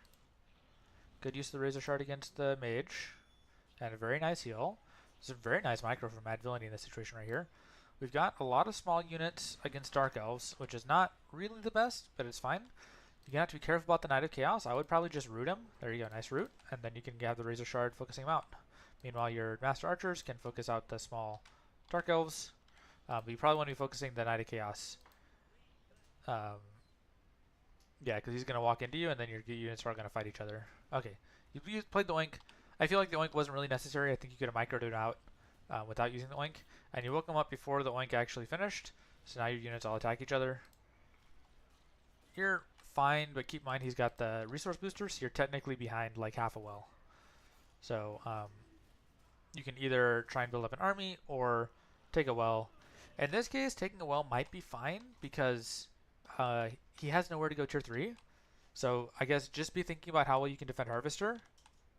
Yeah, he's got 2 resource boosters, so that is the equivalent. That's a power investment of 1 well, and it's the power increase of about 1.2 wells, I think, because each one is about 33% boost, 35% boost. So he's got 4 wells at 35% boost. Yeah, that Oink is fine. I just don't know if the tempo is quite going to be here because he's got Shadow Mages. So I think this might have been, this is probably a little too early for Burrow Rush. Instead, I would come in with some Storm Stingers, try and run him out of Shadow Mage charges. There are 12 Shadow Mage charges. If you're not sure, by the way, just see whatever this number is. It says 6. So 6 times 2. There's 12 Shadow Mage charges. So he's spent 4 so far. So instead of going straight for Burrow Rush, I would, especially in this situation because he can't really escape to tier 3, I would try and have a long tier 2 fight. It doesn't really matter if you're down a well, but if you can run him out of Shadow Mage charges, then he won't be able to defend, and that's the time when Burrow Rush is really killer. Your Razor Shard is strong against Stonekin, or against Shadow, but I think you're treating it like an instant win card, and it's not an instant win card. The part that Razor Shard makes it so good is when you're fighting with support, and you've got units in the front line that can defend Razor Shard. And the situation where you only have the Razor Shard, it's fine, but it's not enough. You know, you're defending fine. The main thing strategically would be to probably build up a bigger army in one spot.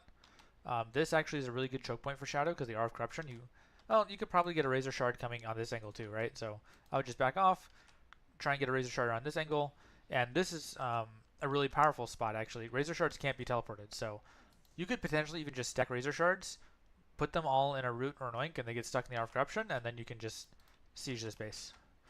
Attacking here is fine. Again, I would try to have some trading units. Knight of Chaos is going to defend this really well, especially since they're all melee. So, yeah, that's definitely a a mistake here. The trading pattern you want to use is going to be like mostly Stormsinger, maybe maybe one Burrower if you think you've got tempo. If you don't have tempo, absolutely no Burrower. Um, and then maybe like a Stone Shard for just stats are pretty solid. You can also see the resource booster is running the wells fairly low. So, you know, the wells are almost out. So another 5 minutes and the wells are going to be out, which is another, oh, you lost your well here. So that's obviously not good. But no, I switched players. You're fine. Yeah, you're fine. Yeah, another consideration, his wells are just going to run out of power. These won't, but these will. So this is one of the ironic situations where you can play the waiting game. Of course, right now you're down power because he's got the resource booster, so he's effectively plus a little bit more than one well. So you are getting a permanent power disadvantage. So strategically, instead of what happened here, because the resource booster, because you got him locked out of map, these are both good things. You could consider just playing the waiting game, as long as you've got a good way to counter Harvester. And the thing is, the Harvester is going to have to come from here. So if you've got a mass, just start stacking Stormsingers. And the only way he can remove that is Aura of Corruption, or possibly a Knight of Chaos. And then they can just trade into the Harvester when it comes, and you can outweight him. And he can't go tier 3, because there's nowhere to go tier 3. And then if he's, you know, if let's say the situation is that he built 2 resource boosters, that's 100 power. You took 1 well, that's 100 power. The resource boosters are technically bringing him a little more than one well of power, because it's 35 times 4, so it's, you know, 1.2, 1.3 times the power of a well. But you can see they're going to run out. So you can play the waiting game in this particular situation. So that's another thing about rules. I think you're playing this generally in a good way to play this if Shadow didn't have the resource booster. But in this particular map, you could play it counterintuitively, I think.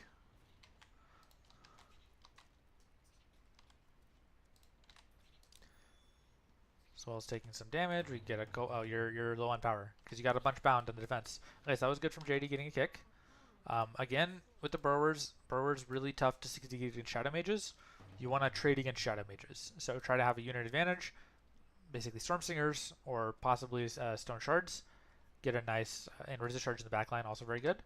Get a nice trading advantage. Also, you want to activate your Shard ability to shoot from far away, because otherwise you can make a Knight of Chaos and defend this.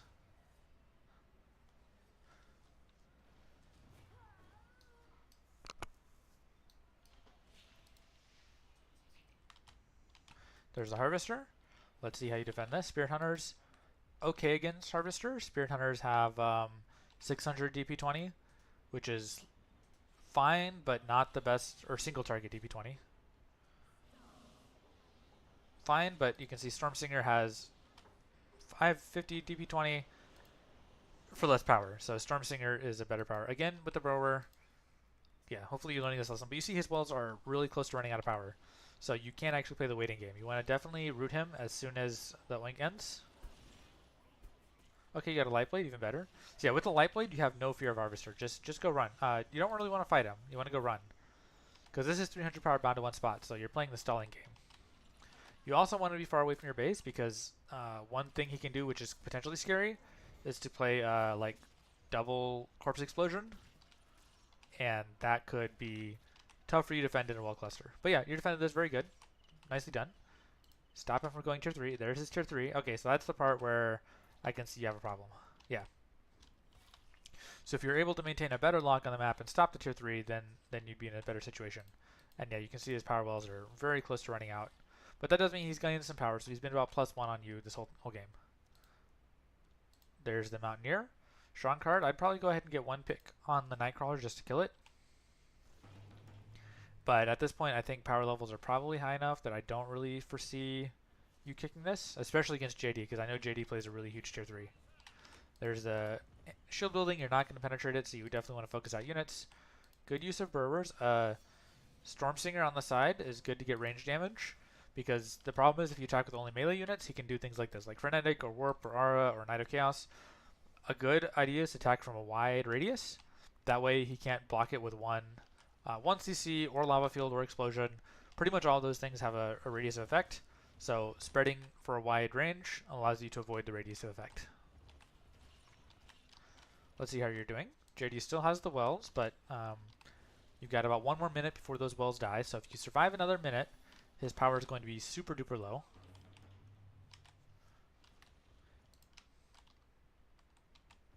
On the other hand, surviving another minute is maybe not the easiest thing right now.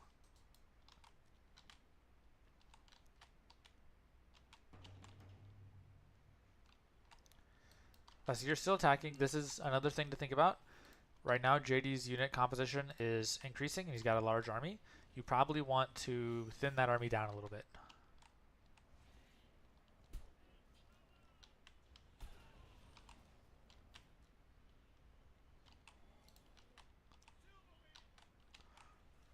Roots and Nasty, that's power intensive. Heal would be very nice here. Nice heal. You want to put the burrower on the other side of the well, just so that Nike doesn't die to Nasty. Because, for example, if you just Nasty the Silver One, it kills all your stuff. And yeah, now the advantage is coming in. I still think you quit prematurely because, okay, we can't see how much power those wells had, but these 2 wells in the back are right about to drop. So yeah, hopefully that was helpful. This is a counterintuitive way where the basic rule of thumbs were all backwards, just the way this matchup and this map was looking.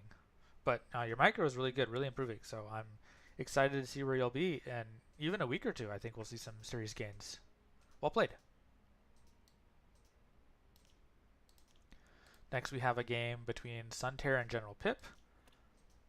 Does anyone remember if we cast this already? I feel like I might have. But let's see. Okay, we have Sunterra and Pip. This is a big map. Pip with fire. Sunterra with nature. This is looking familiar.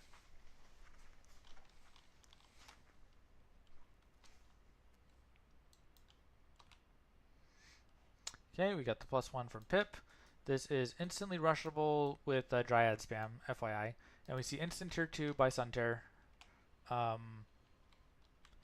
Yeah, the problem is if Pip is playing pure fire, you don't really want to go instant tier 2 into this.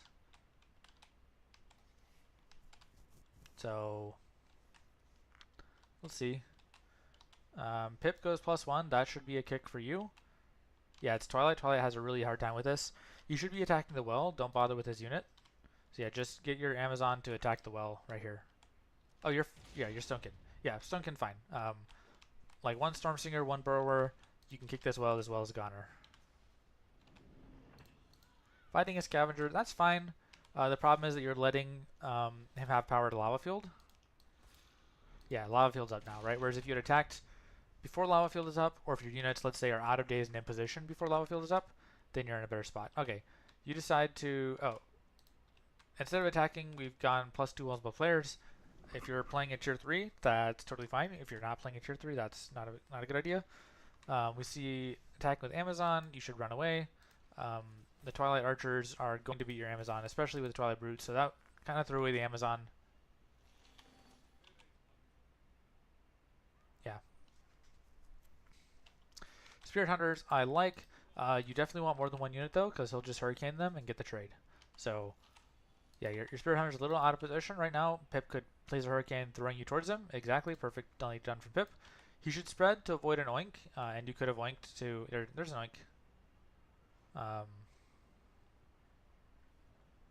Yeah, get the pick on the archers. The archers that are... I saw those misclick.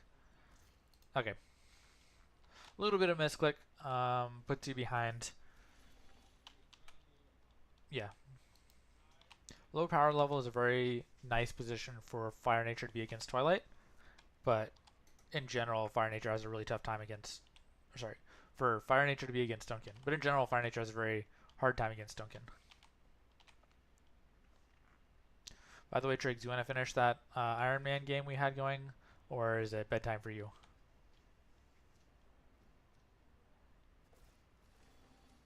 Double Spirit Hunters, not a great idea. Yeah, you saw how they died to the eruption. They also get CC'd by Hurricane, and multiple Spirit Hunters don't really stack.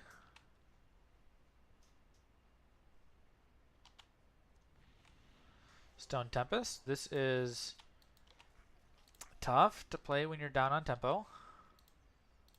You could oink his guys. Oh, you're out of power. Oink miss. That's yeah, this is a tough spot.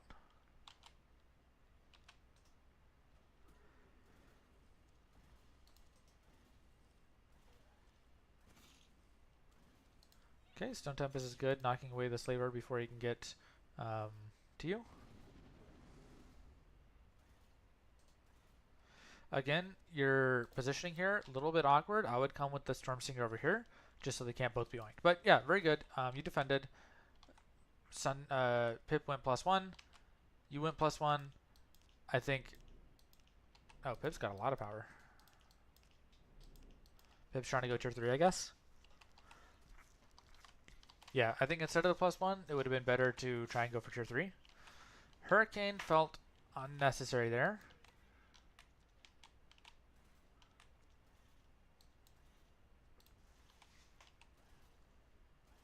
Lots of Drakes. This could be a good spot to Spirit Hunters, because if you Hurricanes, it'll wake your other units up. Your Burrower should probably get in the action somewhere.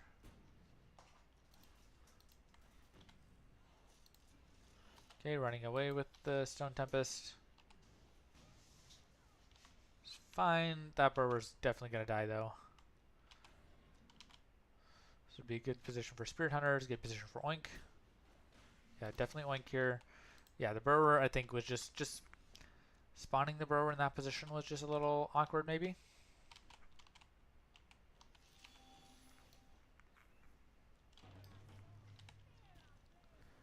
Nice job from Pip focusing out the Stormsinger. And I think he's got a tempo that's going to be really hard to counteract. That's, again, one of the problems with the Stone Tempest, in my opinion, is it binds a lot of power in one spot. And you have to micro. You have to keep switching targets to basically CC all the units. So if you're doing single target damage, it's fine. But again, it's like 120 for fine. It's also Pip is playing units that are not easily countered by the Stone Tempest.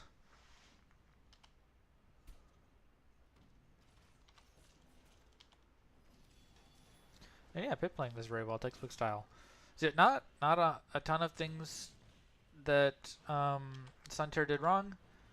Main thing I think is maybe not quite being cognizant of tempo and who's got the tempo to attack and who's got the tempo to defend. There were definitely a couple times that he had a lot of tempo to attack, and it probably would have been a successful attack. And Pip did a good job keeping the tempo the whole way. Fire Nature very strong with the tempo. Probably the second strongest deck with maintaining tempo. Oh, good. So, good games. Let's delete that one. And then Triggs is afraid to do an Iron Man against me. That's fine. Let's take a look at one of the games that the Light sent for me. He sent me a bunch. Maybe we do a stream with all the replays, but let's see. What's the first one he sent me?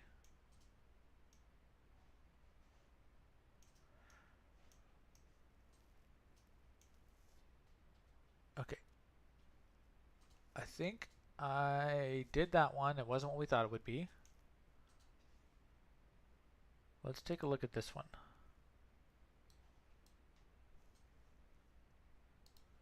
Okay. Reload.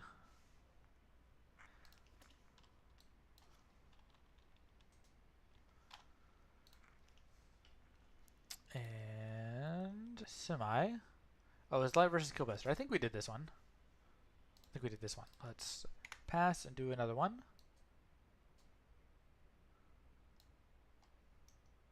Next we've got set of 3 replays. If anyone reminds me which ones I did, I'm at the set of 3 replays he sent me, and we're going to do the first one of these 3.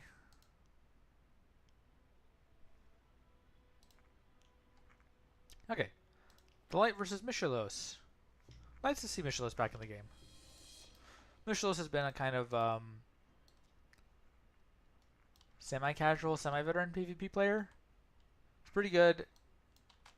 Plays hard for like a day or two and then goes off for a couple months and then comes back, plays hard for, or maybe he just plays on European hours and I don't see him that much. But yeah, Michelos versus the Light.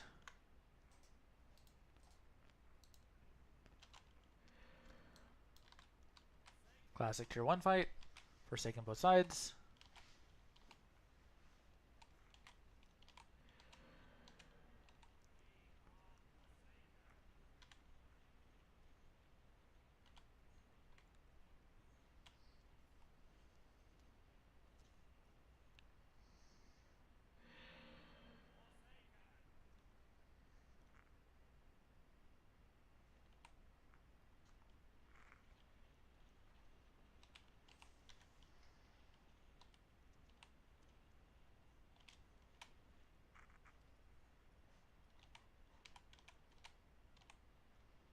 Michelos going for a nasty. The Light's in a good position to mitigate the nasty. Very good.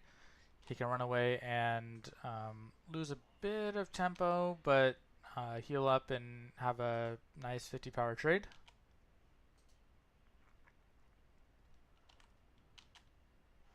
Not sure why the Light is spawning dazed guys. Maybe he wants to fight, or maybe claim this position right here. Michelos could get a really nice nasty coming back. The Light moving a little too close, I think, but focusing out the Dread. Nicely done. We're going to see a motivate. No, motivate. There's the motivate second time. The Light's going to win this fight pretty handily. I'm not sure how much of the advantage he kept. I think he did. We got 5 Forsaken versus 4 Forsaken. Yeah, I think... Okay, Michelos also motivates. The Light's units are running a little too close. We got one squad frenzied up. It's now 3 versus 4. 3 versus 3. One's motivated, one's not. And yeah, the Light no longer has a tier 1 advantage. So good job with players. Mitigating a little bit. I think cleaner way for the Light to play this would have been once the nasty did damage but didn't kill, he could come back to this base and heal up and launch an attack on the side later. Michelos goes +1. The Light thinking decides to go +1 as well.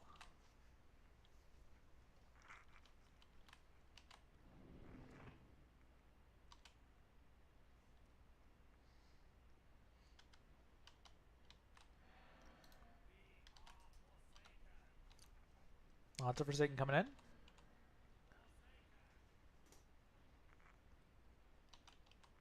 Both sides binding a lot of Forsaken.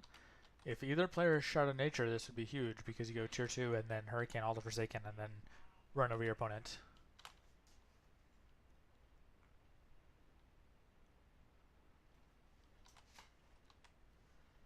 But for now, both players playing the waiting game. 5 and a Dread for each, with Michelos actually having a little bit more power.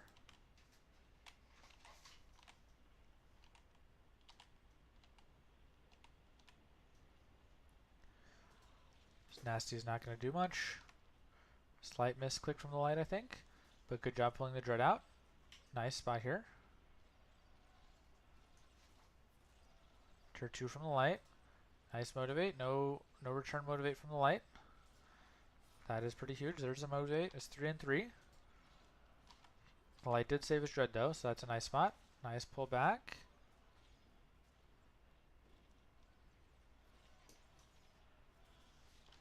Yeah, the Light trying to be a little fancy with the micro, but not quite enough, and ends up with slightly worse position with the tier 1 trades. And it's Shadow versus Souls. The Light's got a lot of power, so potentially he just waits for tier 3 right now. Or not tier 3, for Harvester. Michelos wants to put that idea to rest. He is still on his own attack. We've got a Night Guard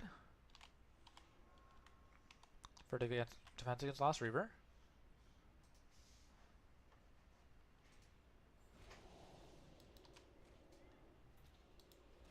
Trying to hit out the Stormsinger.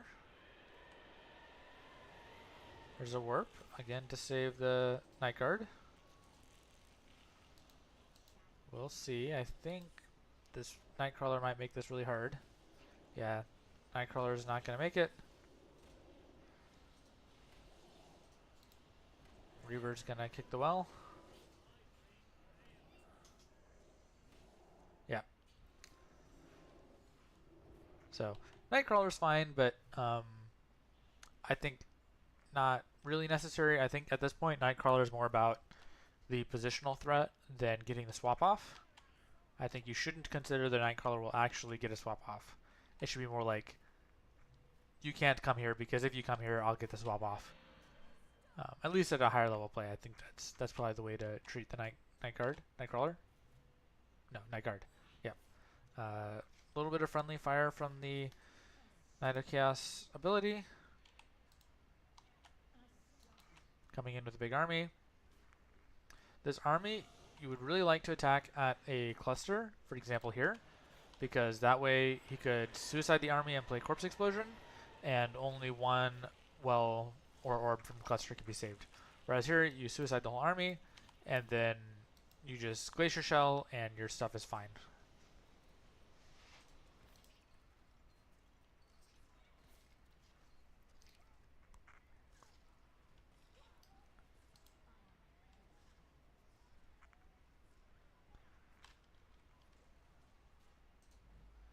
There's a Corpse Explosion. Killing these units, but yeah, not quite enough. Michelos is holding a +1 against the light. Or not quite holding a +1. Michelos has kicked a well from the light and maintaining the lead. The light takes the well back. Michelos probably going for a quick +1 here. Michelos has a lot of power. I think Michelos should probably just play a Lost Reaver.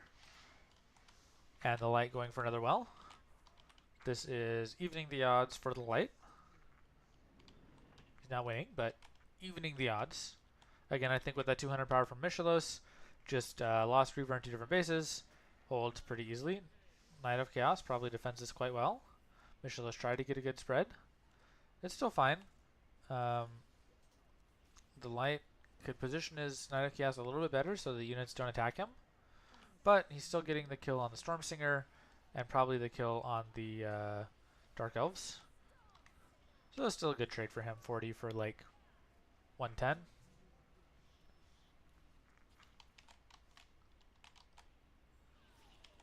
There's Lost Reaver. At this point, Lost Reaver is not quite having enough tempo. The light can make another Knight of Chaos and defend, or not.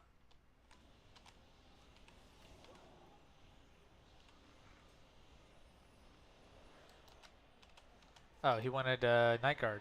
Didn't see the Night Guard there. There's Knight of Chaos. Very nice utility. Pull the Nightcrawler back before you use the ability. Yeah, now the Nightcrawler hits your own guy. You can do some repositioning to get it. Nasty from the...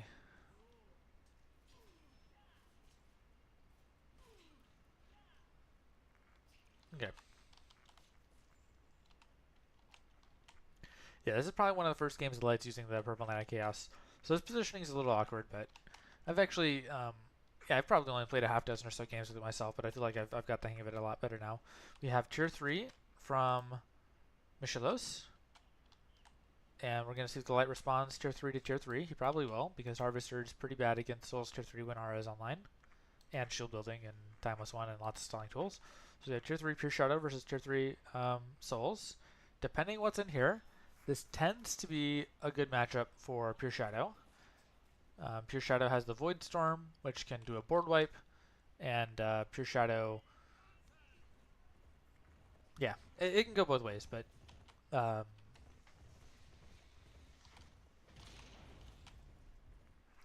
see an Ashbone, and there's the Void Storm. Not 100% sure if Void Storm was worth it there, but yeah, Shadow Insect can grab these guys, defending with Cultist Master and Shadow Insect. Michelos pulling back.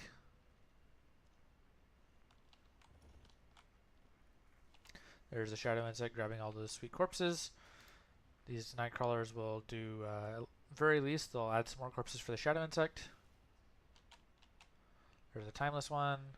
Probably want to split the Shadow Insect so it doesn't get sucked up. Or not sucked up, frozen. It does get frozen, but it's fine. Cultist Master is over here and doing fine. Another squad of Silver One Lancers.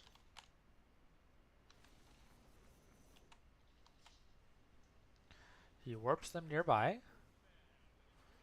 That's probably a positive trade.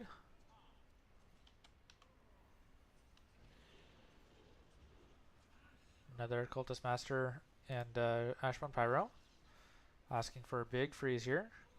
Could be a little slightly better unit split. Possibly worth motivating one of these Nightcrawlers so that the other one you got does good damage.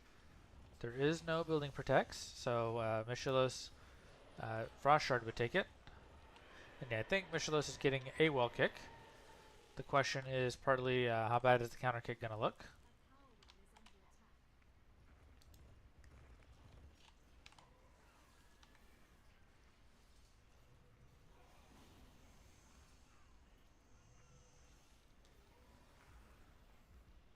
Is he going to be able to save his Shadow Insect? He does. Counterattack is going to be brutal, although the Light has a lot of power bound to 1. Ashbone is going to die in like one shot to the Shadow Insect. If he sees. I don't know if he sees. Got this guy at low health, but blood healing will take care of that. No problem.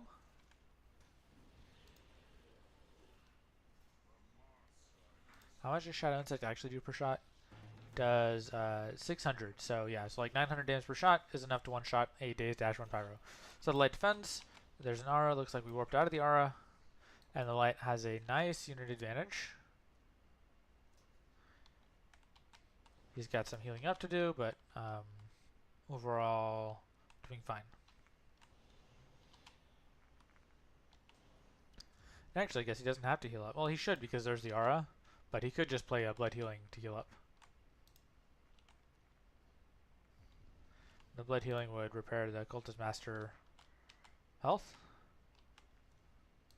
The Light retaking his well, so they're even on wells. This feels too late in the game for that to make a difference, but eh. Dodging the freeze. Not super sure if that's worth it, because the freeze that was dodged cost like 10 power. We see an Aura of Corruption. I think you can let the Sentinel sit there and go with your other units on a second attack.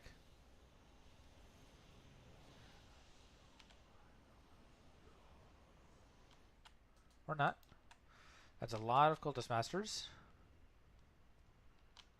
Good Corpse Explosion. If you can get over there, a second Corpse Explosion would do the trick.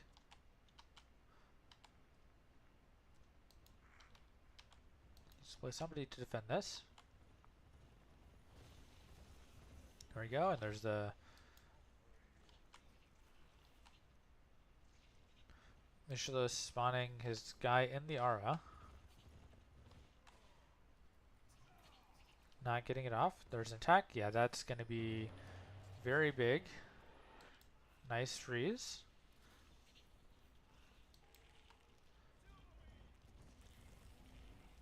A nice kill there. Very nicely done. Michelos trying to get in back with the Silver One Lancers. This is a strong idea because you're going to force some Cultist Masters in the back line. Probably want to repair this. Shadow Insect coming in doing some damage. Silver One Lancers do beat it. Silver One Lancers have a lot better stats than Shadow Insect. But Shadow Insect has the higher burst and nice damage. And ranged attack.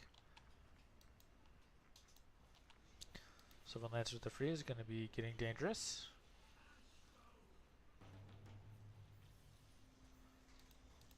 Shadow Insect can get a shot to kill the Ashbone. Michelos is getting the well here. And then defending. Tempo is swinging to Michelos' side pretty hard. Again, Shadow Insect shot will one kill the Ashbone. Oh, yeah, it'll one kill the Ashbone. Because it does 900 damage to large creatures. There we go.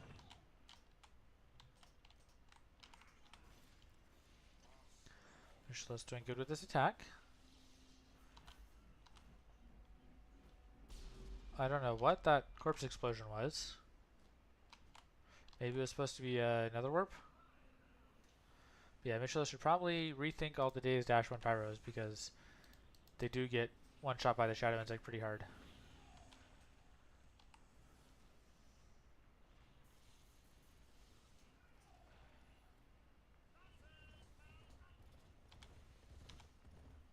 Cultist Masters can get this out. And then the light can regroup. Nope, he's going to run through the aura.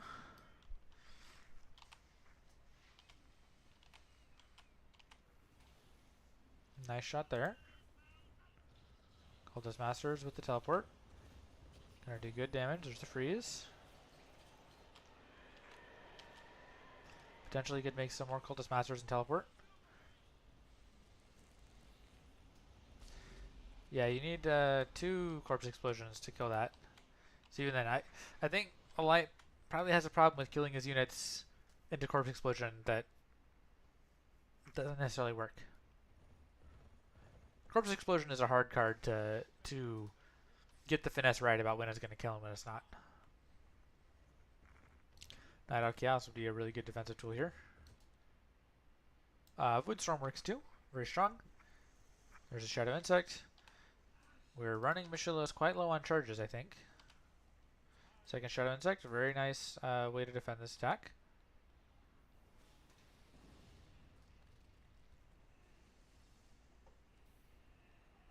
Getting frozen, not ideal. There's Sut Nile. Another freeze.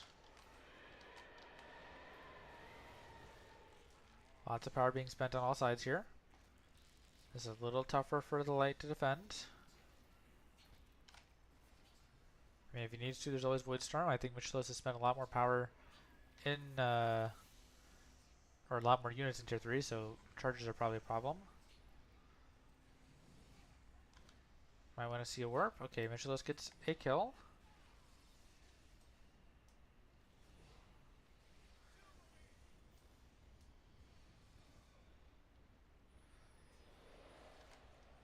Okay, warp didn't quite grab everybody. Night Owl Chaos might be needed to save from the Ashbone. There's the Night Owl Chaos. Counterattack with the Sut Nile. Shadow Mage could defend this, but power's low. And there's a lot of power bound here. I think move on and kill an orb probably. This Ashbone's doing good damage. Okay, the light quits. Alright, GG. I think that was well played. A little bit of Tier 3 micro finesse could be improved. Not the easiest thing to do. Shadow Insects are really annoying and require a high micro load, and that's one of the reasons people don't like them, but I think they're very strong. So yeah, I think we're going to end the stream here, because Triggs doesn't want to do that one Iron Man game we've got left. We'll have to save it for another night. Thanks for sending replays, anyone. Light, you did fine. You know, you're still getting back, you're rusty, so, you know, you did fine. You did acceptably, but not quite enough. And in that matchup was a situation where the Souls player had the easier micro, and ultimately closed it out. Yeah, and Michelos did good too. Yeah, so thank you all for watching. We do have some more replays from the light. I think we're going to save those for another night, and we're going to end the stream here. Thank you all for watching. We'll see you next time.